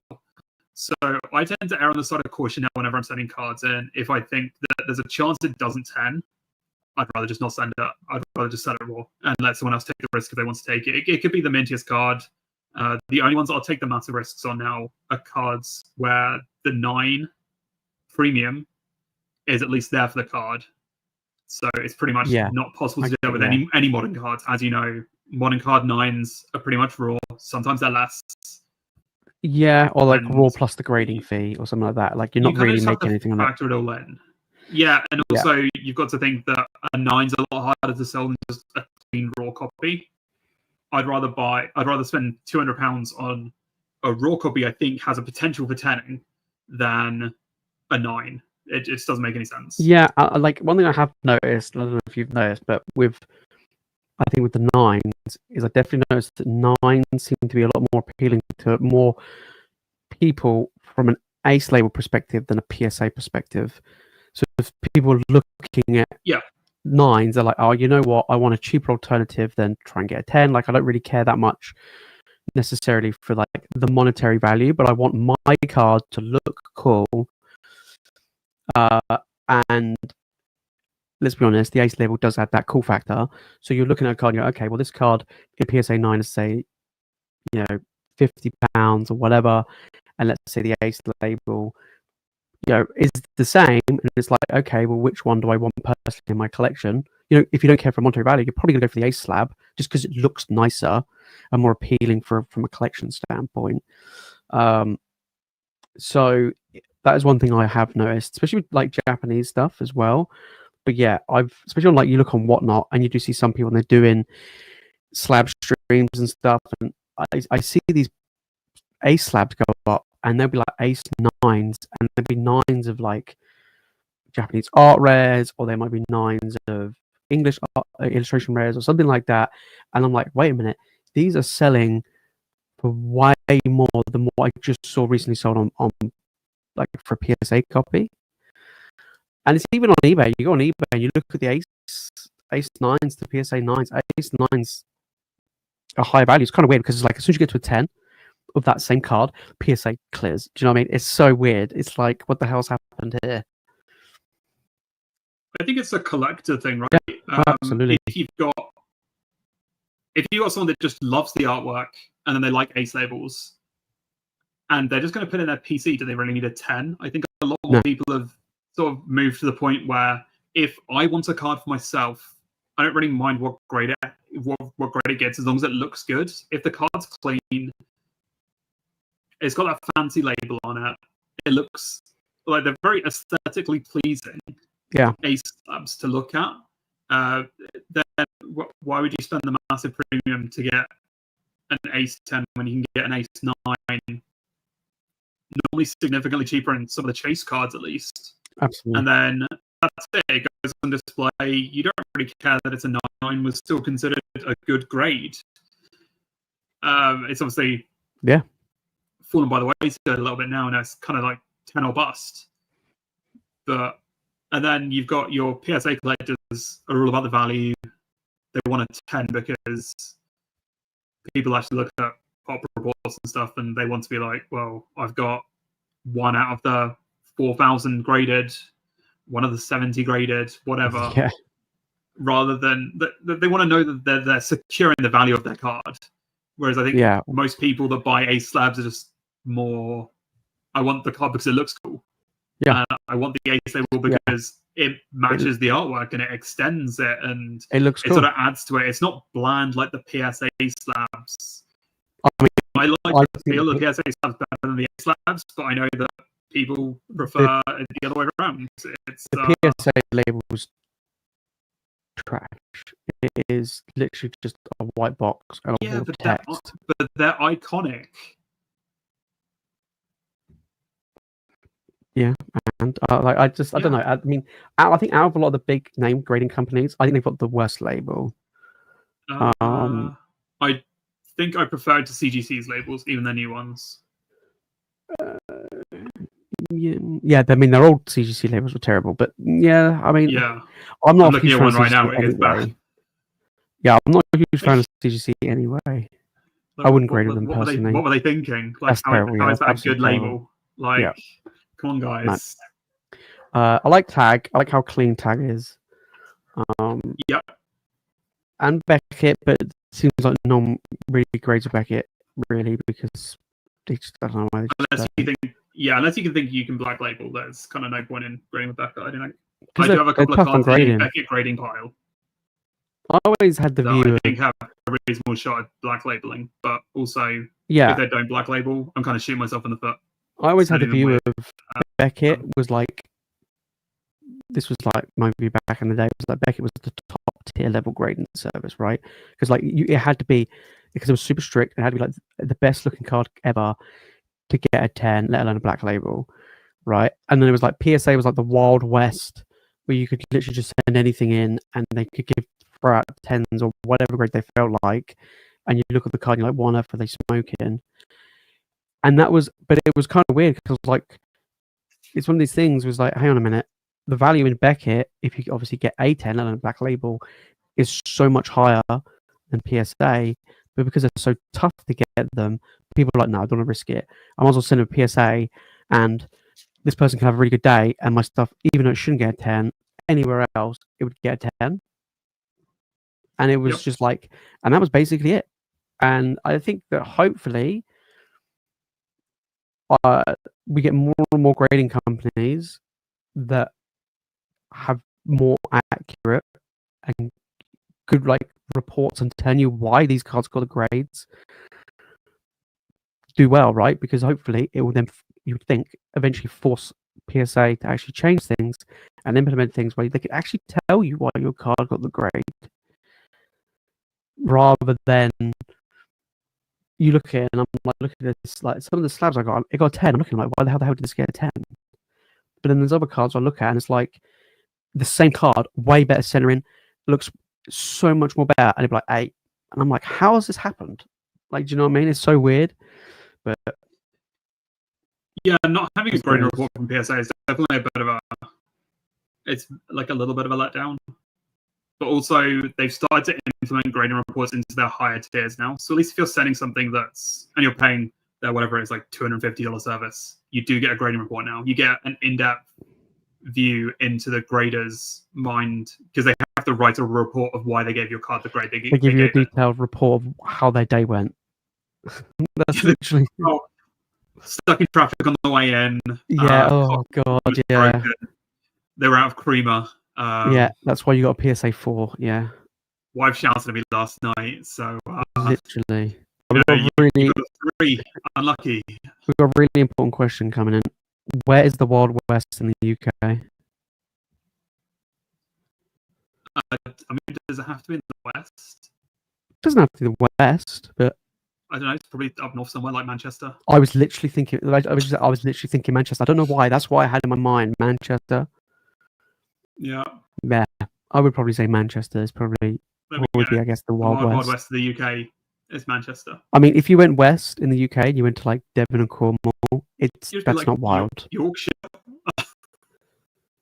I mean, that's the other direction, yeah. Yeah. But, yeah. That'd So also we, be fun. yeah, we also got what are art strategies for the LCS next week? Make money. Yeah. Sell a lot of cardboard would be a great thing. Sell a lot of cardboard and buy a lot of cardboard. Yeah, I mean, you're going to be It's one of vending those on strategy. the Saturday. Saturday and Sunday, yeah. Is there one on Friday as well? Or you're not doing Friday? There is a Friday. Tables were sold out by the Okay. time I got out So of the queue. you're doing Saturday and Sunday. I'm joining you on the Sunday. Wait, you can pull up the. Oh yeah, we got a little large thing there. Yeah, yeah. now. Let's get that. Boom. There we go. Hey, look. So we're in the TCG room. Tables Yeah. 49 and 50, which is just where the. Is that the ground little- floor? Yeah, this is downstairs. This is downstairs. Okay. So just by the entrance to go upstairs. And, Okay, cool. To go up and down. So Yeah. I mean, it should be good. Yeah. I have a list of cards I'm looking to pick up. If you drop me a follow on Instagram, I'm also going to be posting a lot of stuff over the weekend on the lead up to LCS. If anyone's going, I'm going to be posting stock as well. Nice. And then if anybody's after stuff, yeah, you can just hit me up for Instagram and I can put it to one side for you. Yeah. And we can work out a deal when you get in. And then obviously, Yeah. if there's anything in particular people are looking for, I can try and source it as well for you. And another thing is if people have Mr. Mimes, we're after all of them. All of them, Mr. Mimes. I'm not going to pay you any money for them, but we'll take all the Mr. Mimes. Ideally, on Sunday. Ideally, the ones from 150. I don't want them. At least they're more value in them, which ones. Well, or I think there's one in Unified Minds Minds as well. I think there's a rainbow in Unified Minds. Okay, sure. So we can go for that one as well. Yeah. Or it might not be Unified. I don't know. It's a Sun and Moon set. There's a rainbow. We'll be up those ones. Yeah. Okay, fine. But no, it'd be good. I'm looking forward to it. It'd be a good experience for me because it'll be the first time vending at any card show. And hopefully we'll try and get some footage as well from the event, which will be good. Give you guys a little bit of a vendor POV. I'll have my camera set up. Yeah, well there you go. Perfect. Got to get those farm those views on Instagram with coin flips and just general degenning, gambling and stuff. Beans and mimes. Like it, apparently. Yeah, boy. Oh yeah, cans of beans. That's what you're getting, Jason. You're getting cans of beans. No, I'll tell you what I'm getting. I'm going to be sat there at the vendor table having beans on toast. I don't know where you're going to get the beans on toast from, but I can bring them. Just cold beans on. No, cold beans is just hell no. I'm trying to think what I could bring to heat up the beans, but I'm pretty sure I can find something. You probably get like a little gas, like portable stove. You can do it outside. Not on the table. Just sit there cooking up, do a fry up, smack bang. I don't think you'll be allowed to do it inside. Oh well. Oh, I don't even think I'd be allowed to do it outside. They want us to spend ridiculous amounts of money on their food. In the car park though, just do it by your car. Problem solved. It's true, yeah. Yeah, maybe just open the boot and then just, self-fry ups out of my boot. I don't know, like army ration baked beans, boil in a bag. Yeah. Bring a kettle when you plug it into the car. I'm sure that sounds completely safe. Yeah. Yeah. Sounds good. No, I'm gonna happen. Yeah, literally. No, I'm looking forward to it. I think it'll be good. I don't know how busy Sunday would be. I've never been on a Sunday. I've always been on a Saturday. So last Sunday was busier than Saturday. It was kind of mental. Okay. I'm hoping in a way that it's a lot quieter, mainly because I can have easier and nicer interactions with people rather than feeling like it's just literally I'm just getting bundled. Do you know what I mean? Yeah, like I got you. People flying everywhere. I think it's just nice when you can actually just have a nice one-on-one conversation rather than because the problem is like as buyers, you're literally shoulder barging everybody to get to just see near enough any table, and it just feels awful. I think at least downstairs you got a little bit more room. Upstairs was ridiculous. Oh yeah, upstairs was horrible. That was the main reason I went for downstairs tables again. I think out of the people downstairs, we're probably going to have like realistically probably one of the tables with more heat on it downstairs. Generally, all of the larger vendors and stuff always grab tables upstairs if they've got gold stars and like £1,000 plus cards, ponchos, that sort of stuff on their tables. Yeah. But I kind of like the vibe downstairs a little bit more. It was chill, it was relax. The only problem was during VIP hour, no one came downstairs. The show might as well start at 10 o'clock for us. VIP. Oh, of course, that's when people come in an hour early, isn't it? Yep, and the VIPs go upstairs. Yeah, so everyone just goes straight to all the vendors upstairs. But it does mean first hour of the show, I get to walk around. And have some beans on toast. The table, and I could have some beans on toast, or I could not. I could go get a hot dog or a bacon sandwich or something. Go and find a local Wetherspoons. From the overpriced vendor. Yeah, literally. Food That'd be good. I mean, I'm gonna. Well, hopefully, one thing I'm hoping to see if we can bump into potentially other creators, which would be kind of good, because then we can ask them if they're interested in joining us on a podcast, which would be good. I think that would be a good little one to do. And I mean, my goal is to hopefully sell as much stuff as possible. But it'd be good fun. I'm looking forward to it. My first solo show is not going to be until end of September at Bristol, which I'm looking forward to. I'm just trying to build up slabs and stuff. So, are you going on both days? Yep, I'll be Bristol Saturday and Sunday. Interesting. It'd be interesting to see where your table is on the Sunday. Oh yeah. We should message them and be like, can you just put them next to each other? I mean, I would have thought they'd probably already done the table plan, but I mean, you might be able to convince them to. Yeah. So the issue I have, they say no, right? Yeah, the issue I have for that day is I'm on my own, so I might have to go to the toilet in a bucket. Yeah. Yeah, you don't want to do that. Yeah. I don't know. Well, I mean, I've got no choice. Unless I put my vendor table in the toilet. Pretty solid. The vendor community is pretty solid. You can just ask your neighbour just to quickly watch your table while you run away. Yeah. Obviously, they're not going to be able to take any card payments or anything, but they take cash. I would literally probably just be like, look, can you just watch for 10-15 minutes while I go and grab something to eat or whatever it may be, and then I'll be like, just don't sell anything for 10-15 minutes. It's not that difficult, do you know what I mean? Sometimes at card shows, that's not even a decision you have to make. Sometimes you just don't sell anything for half an hour. I'm probably not going to sell. I'm going to tell you right now, when I'll do it myself, I ain't going to be selling shit. Literally, no. Everyone's going to be turning up and they're like, what on earth has this guy got? I'm not interested. And then that'd be about it. Like, what are these prices? No, they're going to rock up and they're like, why is the vendor only able just about to see over the table? That's what they're going to say. That's what they say at LCS. I know you're like, hopefully people will recognize me and, get some attention to the table. That's fine. They won't notice me because I'll be like just about peering. You see like that. No, it's fine. We'll get you on a chair. Just stand me on a chair. And, if we put you behind the binders, then there's nothing for obviously the other cases are left open, so that might be a problem because you'll be like, but in front of the binders you'll be fine. People will be able to see over you.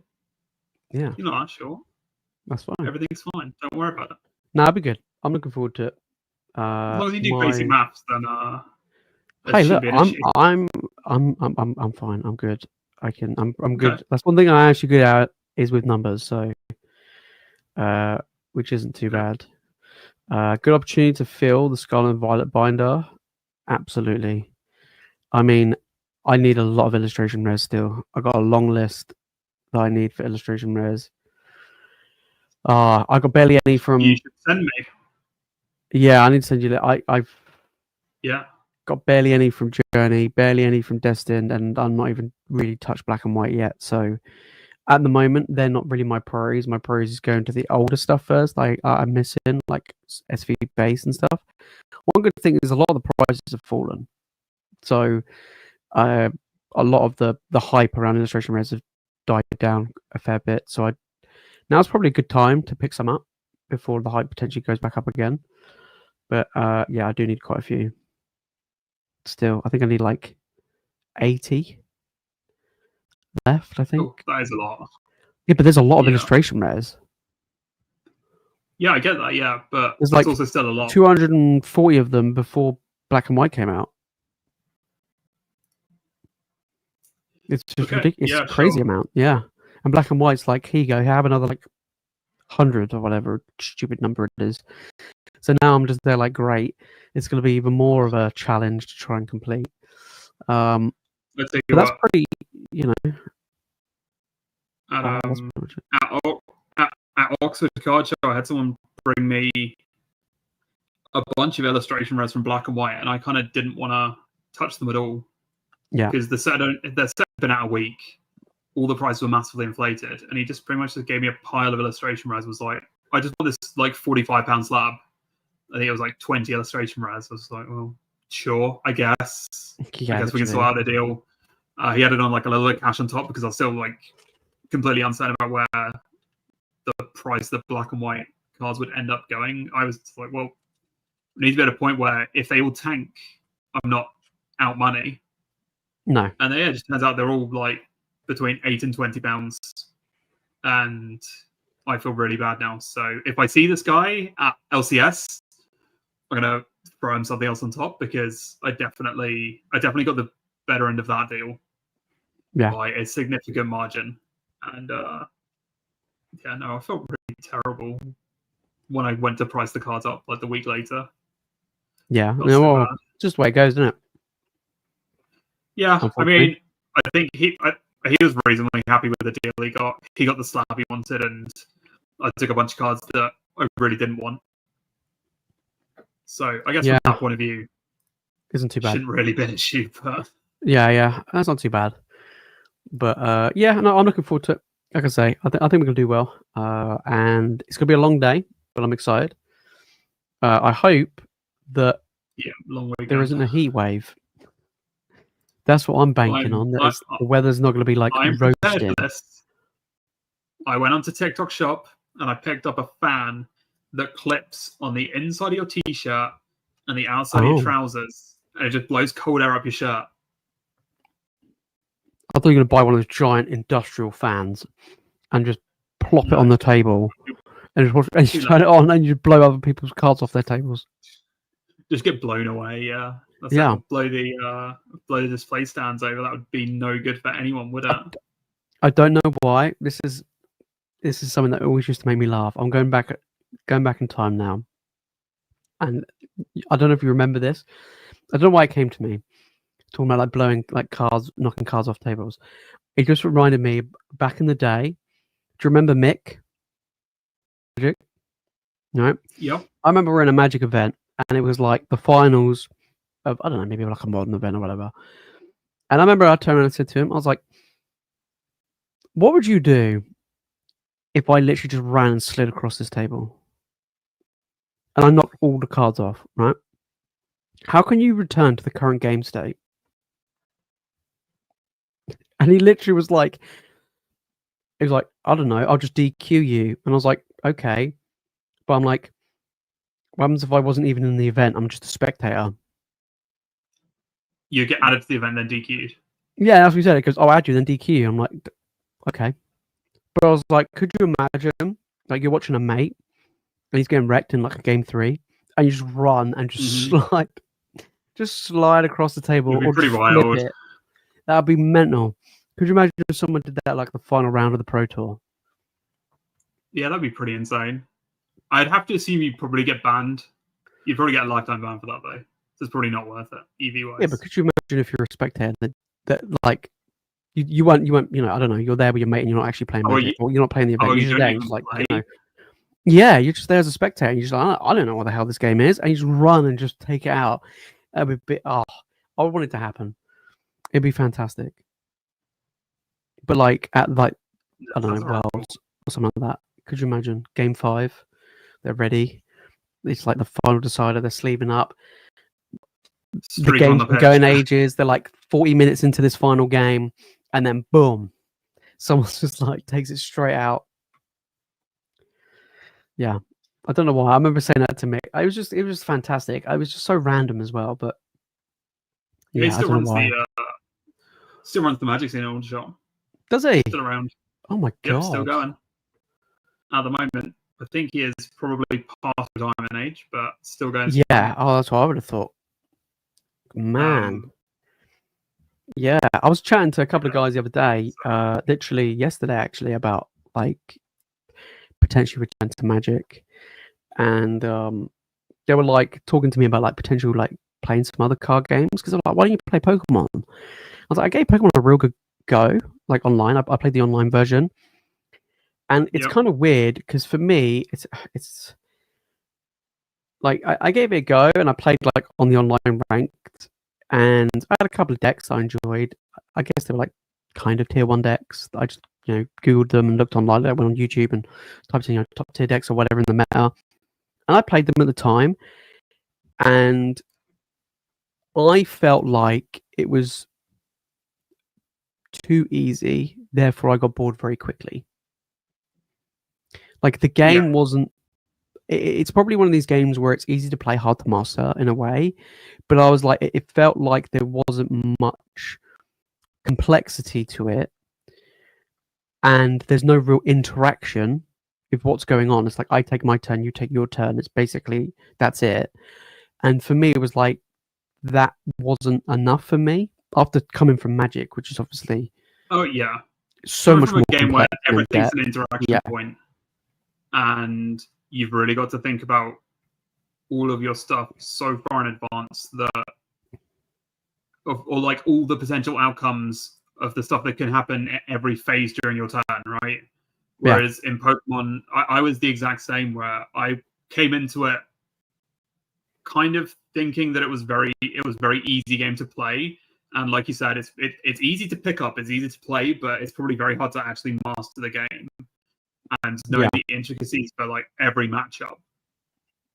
But I think I played was it called the Players Cup 2 online, and I mean I enjoyed playing it. It was fine, but would I go to a store and play it live? No. I was playing all my games while I was watching a film on the second screen, and I still did very well in that event. So what blew my mind is the fact is you read a card and it literally says draw 7. Oh yeah, discard your hand, draw 7. Yeah, and I'm like, 7? This is ridiculously busted. You know what I mean? It's like, how do you not play this and just instantly win the game? It's like, do you know what I mean? Stuff like the Pokeballs are like, discard a card, search your library for a creature, like for a Pokemon to put into your hand. Cool. Like, how is this? What? Yeah. Well, there was some cards. I think I was playing I'm gonna butcher this. A Zacian deck with metal energy and stuff. And I think one of his things was, when he attacks, like you just get to go get a metal energy out of your deck and attach it to him or something. And I was like, this is busted. Like I'm getting free resources. Yeah. And doing stuff. I'm winning the game. The deck I was playing was the Lost Zone Giratina deck, which basically like has the ability to just one-shot stuff. And I was like, this is like ridiculously OP. But yeah, it's an interesting one.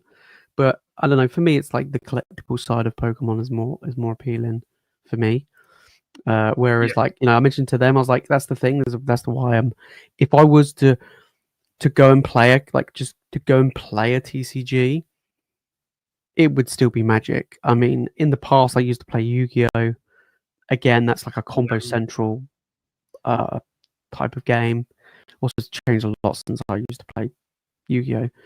But yeah, it's kind of a bit of a weird one. I'd probably go back to it, but I said to them, it's changed so much over the years.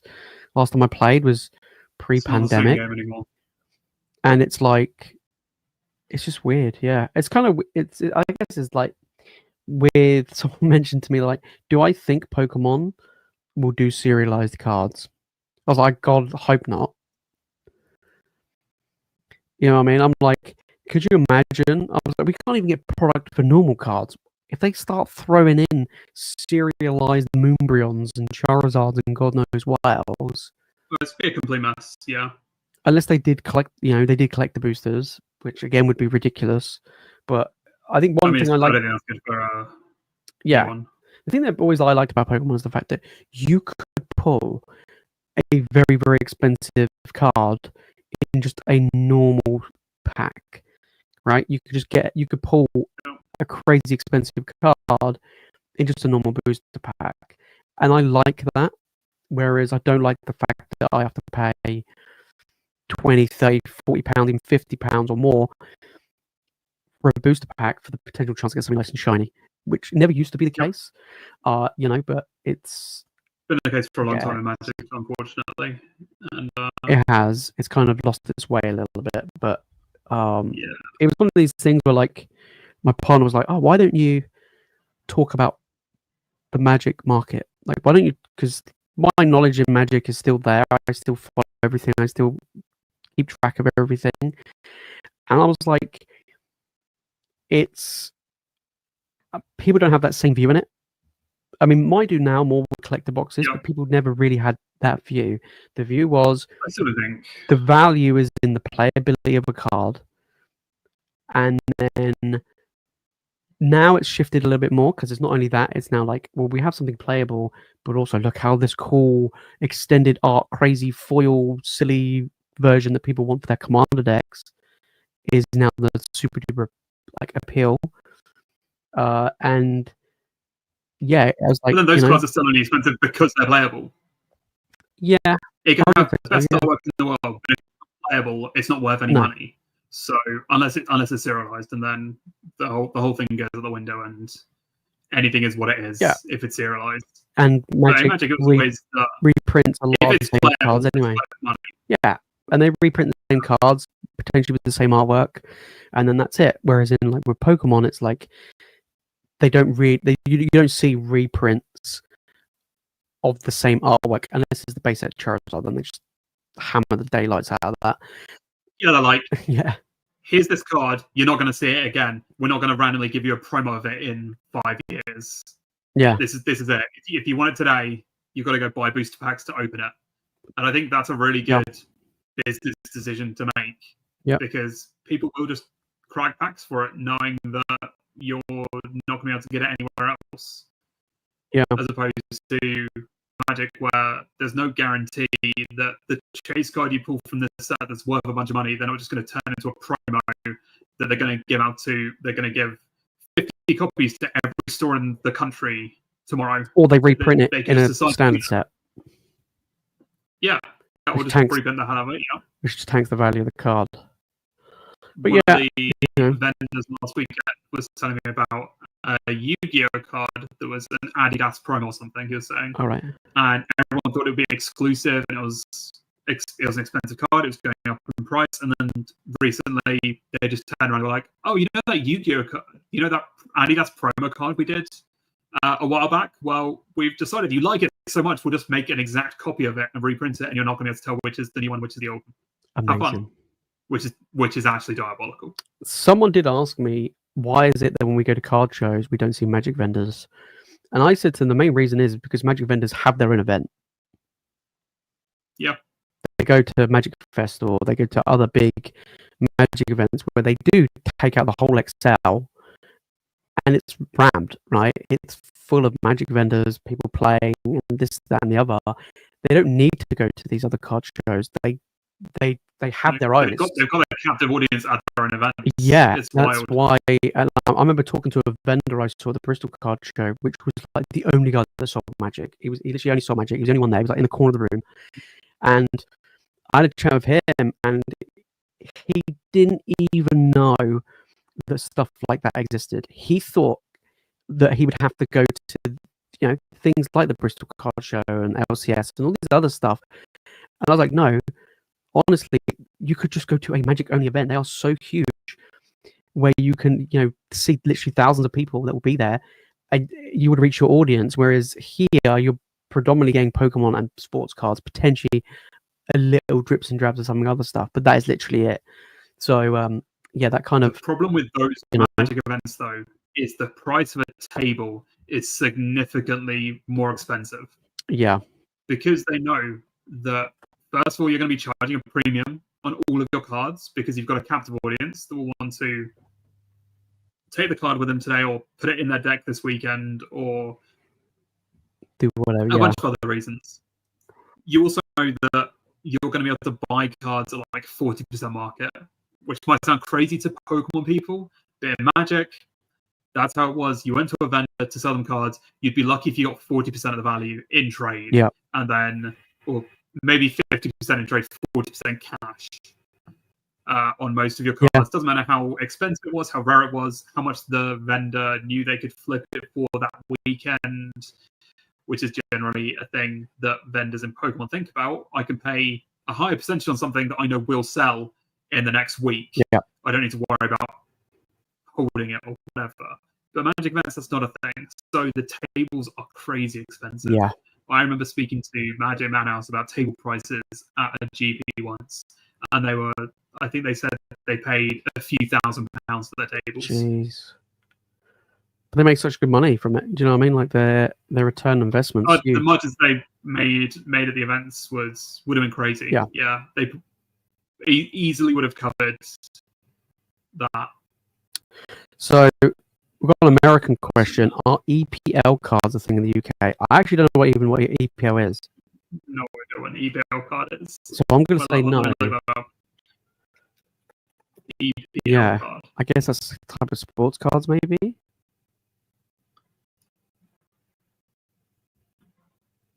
I don't know what it is. Like, throwing us off. I mean, I'm assuming we're not talking about the Edmonton Public Library card, because that doesn't make any sense. No.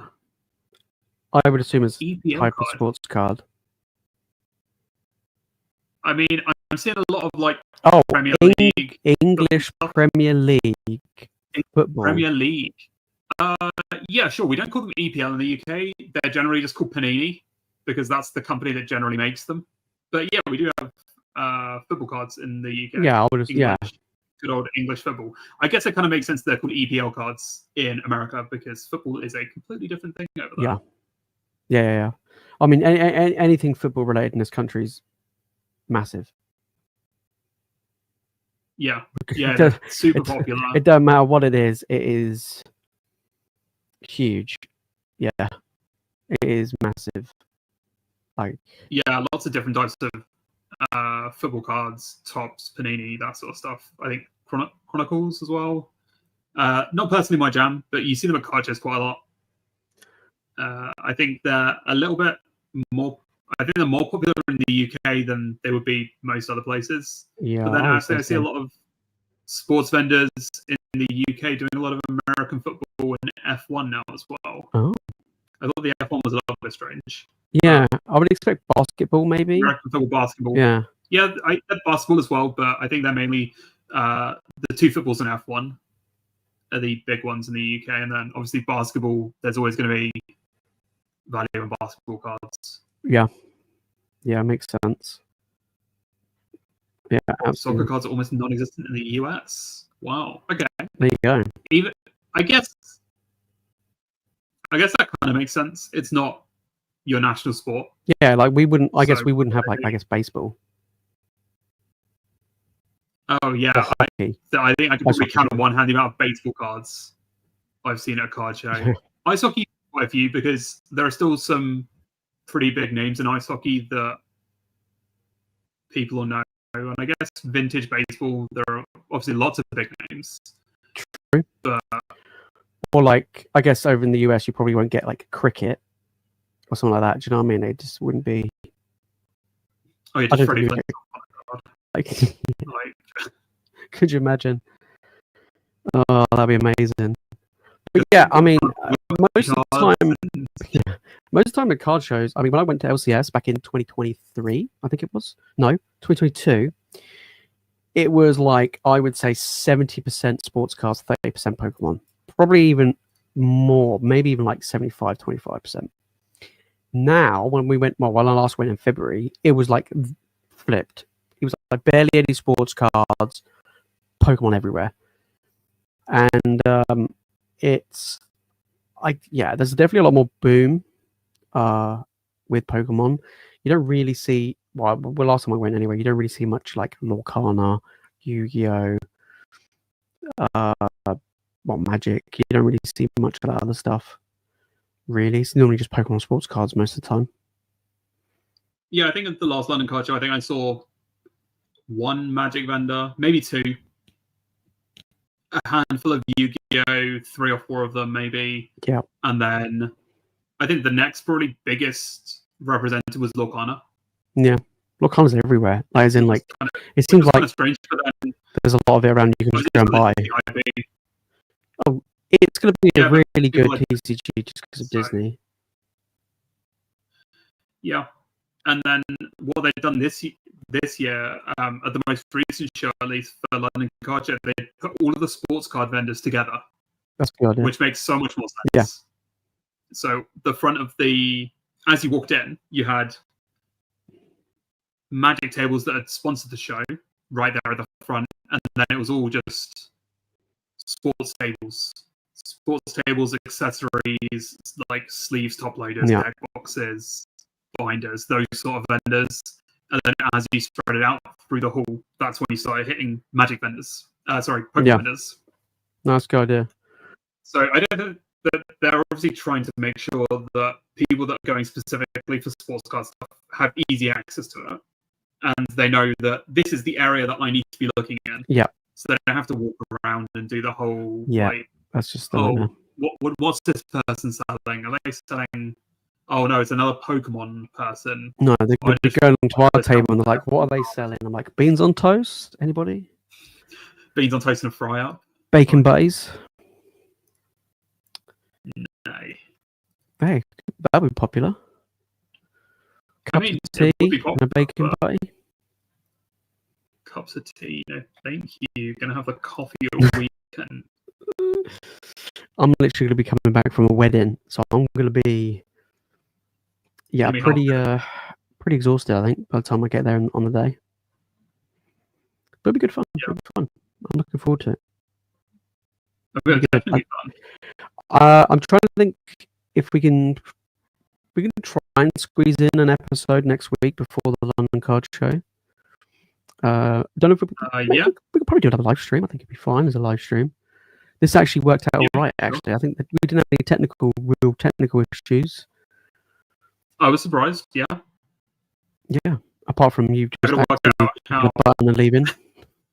Right, I did press the duck's head and then just like literally just before we were going to go live, I was like, right, we're gonna start now. And he's like, yeah, okay, cool, and then it just disappears. I was like, where the hell did he go? In my defense, I have a different version of StreamYards to what you have. Right. Because I'm a guest in your stream. Yeah. So I was randomly clicking on stuff because when we started the stream, it was like, oh yeah, and your guests can also go live to stream it to their platforms as well. And I was thinking, oh cool, I'll just stream it onto Instagram as well. And for the one person that might watch it on there, they'll be excited. They'll be your biggest fan. I just kept on clicking on stuff, and then eventually the only thing that I could click that I hadn't clicked on was the head of the duck. So I thought maybe that's a menu. Maybe you click it and there's a menu. And instead it yeeted you out to my dashboard in StreamYards. Yeah. Amazing. So it did not help. So I'm not streaming this on Instagram. So I'm going to try and work out how to do that. We'll figure out. Time. Yeah, we'll figure out for next. We'll do another live stream. Yeah, we'll do another. It might be you have to add me into the show rather than invite me as a guest. I don't know. Yeah, we'll figure out. We'll figure something out. Tomorrow. Should be easy enough. Yeah, literally. Tomorrow. We're back tomorrow with a live stream. I think I've got some. Yeah, I've got some Crown Zenith and Prismatic finally. Prismatic Crown Zenith. Yeah, and then Sunday I've actually got a box worth of Paldea Evolved. So I've actually got some sets I haven't had in a long time. So I managed to get hold of some of those. So that'll be good fun. So we can try and get the Magic up. Potentially. Pulled it quite a lot already, so hopefully we can get another one. But yeah, and I was like, you know what, let's do that. And then next week, the mystery packs will be out, which I'm looking forward to. These are the little mini ones that I've done. And yeah, I've literally just picked up some Evolving Skies, some Cosmic Eclipse, some Hidden Fates, and stuff like that to put in on loads of Sword and Shield stuff I've been picking up recently. And it's kind of annoying because it's literally like I planned this a while ago, like maybe a couple of months ago. The prices have gone up tremendously for these sets than 2 months ago. I think when I originally like worked out what was going in them, the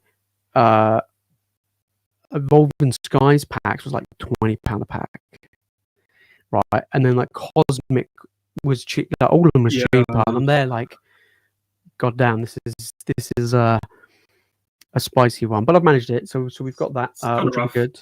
Yeah, we got that, and then and then we've got the LCS as well next week, which will be good. And then we'll try and get some guests on. I think that's what we want to do normally for these live streams. We get some UK people join us. I've reached out to a couple of people already, but I've got I've got a list of people that I need to message ideally this week to try and get some guests on, which will be good. But also, So you're stocking.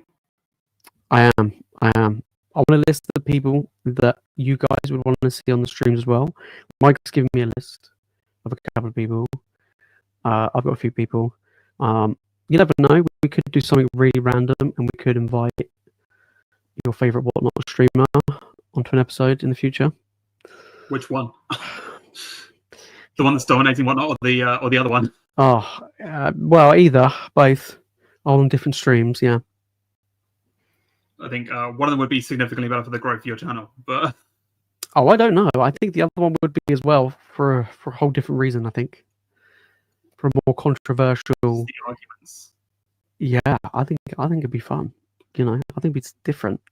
But no, it'd be good. But yeah, we'll see what we can do for future episodes. But I think we'll leave it there for tonight, mainly because it's getting late.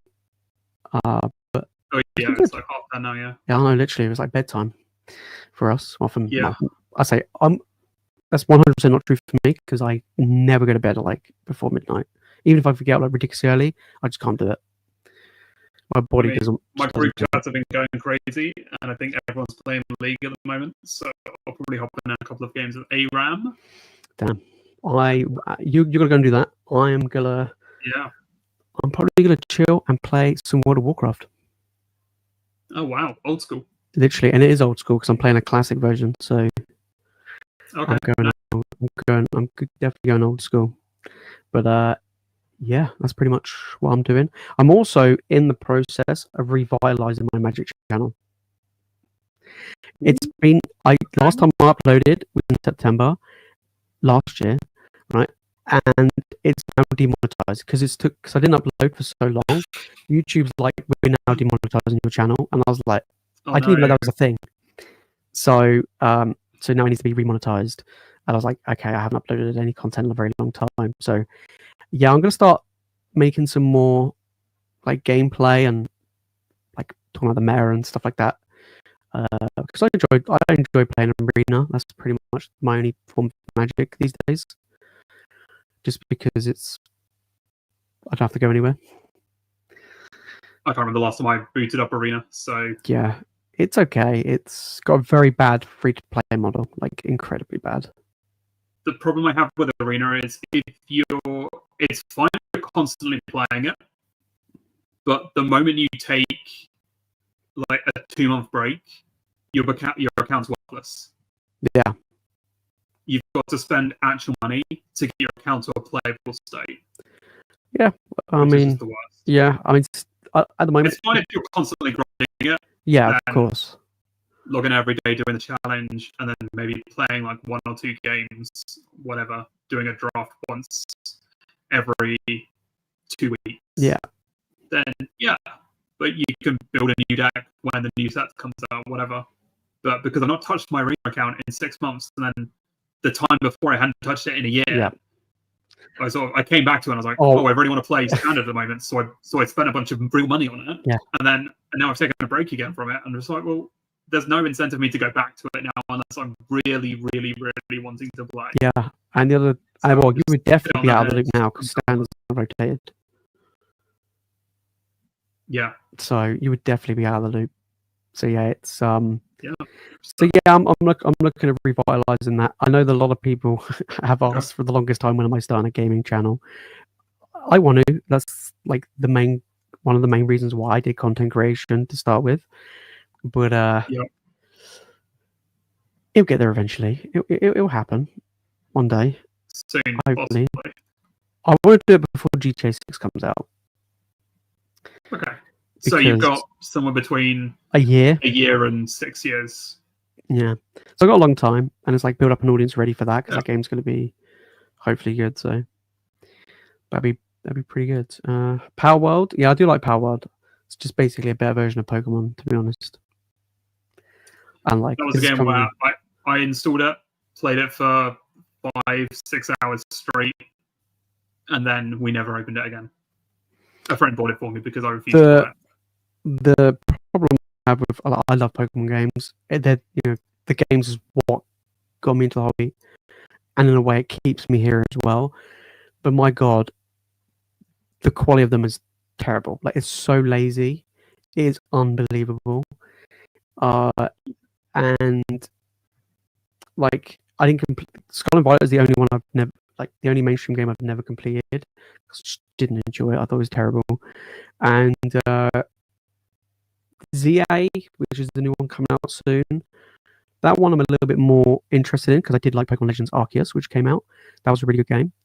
So I'm hoping that the new one won't be trash. That's what I'm hoping for. But I'd probably have to buy a Switch 2 to play it, though. Which is a downside. But fingers crossed it's good, though. Yeah. So, right, I think we're going to leave it there then for tonight. I want to say a massive thank you to everyone who joined us for our stream. We'll be back next week for another live stream. And then I think after LCS, hopefully we'll have a guest on. We'll it's fine. We can corner some people at LCS. Literally, we'll bribe them with bacon bays and Mr. Mimes. Yeah, maybe without the Mr. Mimes. Fine. We'll bribe them with Moonbryons. Okay, Moonbryons and bacon butties. Bacon butties, that's like literally the best we can muster. Yeah, literally, yeah. Yeah, you can either have a Moonbryon or you can have a bacon bay. Yeah. That's what we'll go for. It's 50-50. Literally. All right, we'll do a coin flip. Bacon bay or a Moonbryon. I think that'd be a good video. Oh, I thought you were going to do a coin flip now. No, I ain't got no coins. I was completely down to gamble. Just no, I've got nothing. No, I don't think I have a single coin anywhere. I don't even think I have a single coin. Period. I don't have cash. You mean you don't just have like random coins on your desk? No, they go in the bin. Coins? I have so many of these on my desk. When I open up ETBs, a Lugia one, I got bored. I take out the promo. I take out the promo. I take out the sleeves. I take out obviously the packs, and then everything else goes in the bin. Oh no! Yeah, are you telling me you keep all the giants? And I put them in a pile. You collect all the giant slabs of energies? No, I've got like the bricks. Oh no, I just dropped a bunch of books. But no, I've got like these came in a collection. What is it? And I've just got loads of giant cards. Oh, the jumbo cards. I don't know why. I genuinely thought you were going to pull out the. I don't know why. I don't know why I'm keeping them. I thought you were going to pull out the booklet. And you're like, look, I just collect all these set booklets. Yeah, look, I've got. Yeah, see, just like you keep it all. Like, why would you throw this stuff away? Wait, I disappeared. Hello, I'm back. No, that just goes in the bin. No, it's going to have some value at some point to somebody, so it's got to be kept. I'm just a hoarder. I have a problem. I picked up a. This is me asking for help. I picked up a Victini box the other day. I haven't opened it yet, but I'm literally just going to take the packs out, take the promo out, and then bin the rest. No, you keep the box so that you keep the promo safe. No, I'm grading the promo. It's going to come back at 8. I have 5 of these. Yeah. And I'm very tempted to grade the big ones. but I need to see how much it's going to cost me to grade the big ones. Do you want? That is my main. Do you want my Victini jumbo card? Yeah, sure. Okay, I'll bring it with me next week. It's not a play. I'm not making a play on Victini jumbo cards, just in case anybody's wondering. Like, no. Oh, well, what hidden value does he see in those? I just feel like, you know what? If I have 5 of them in 10s, the jumbo cards, like, who else is grading these cards? No one. They're all mine. I'll just fold mine and then stick it under a monkey table, or use it as a giant coaster. That's as bad as cutting a Victini up. Nah. We don't cut up cards. I keep the box. No. The box can go in the recycling bin. That's where it belongs, along with the stupid excess plastic. Yeah, the amount of plastic in these products does kind of upset. Oh yeah, Pokemon are single-handedly ruining everything with this shit ton of plastic they churn out. To be fair, I've never actually checked to see if the recycling is plastic because I don't throw it away. It's just stupid. But no, it does say that it's packaged responsibly on the box, so maybe the plastics are recyclable. It's just terrible. It's just so bad. But anyway, enough of our random tangent. This is like the third time we tried to finish the podcast. I know. So before we know it, we're going to the 3-hour mark. All right, we'll leave it there for tonight, guys, before we go on to another weird tangent about something else. This is literally us in a nutshell. We end up going on a tangent before the stream, and then after the stream, during the stream. Oh, yeah, you guys thought this was long. We had an hour talk before the stream even started to talk about what we were going to talk about on the stream. So you got a condensed version here. Yeah, go get those numbers up. All right, we'll leave it there. Next week, we'll be back. We'll do a live stream, and then, and if you're LCS, come say hello. We'll be there. Yep. And anything else you want to say before we head off? No. I think we covered pretty much anything. There you As go. always, buy responsibly, and then that's there you it. go. Don't buy seismotoads. This is not financial advice. Do whatever you want. It's your money. All right. I hope. Buy bacon buys. Beans on toast. Peace. Smashing. See you later.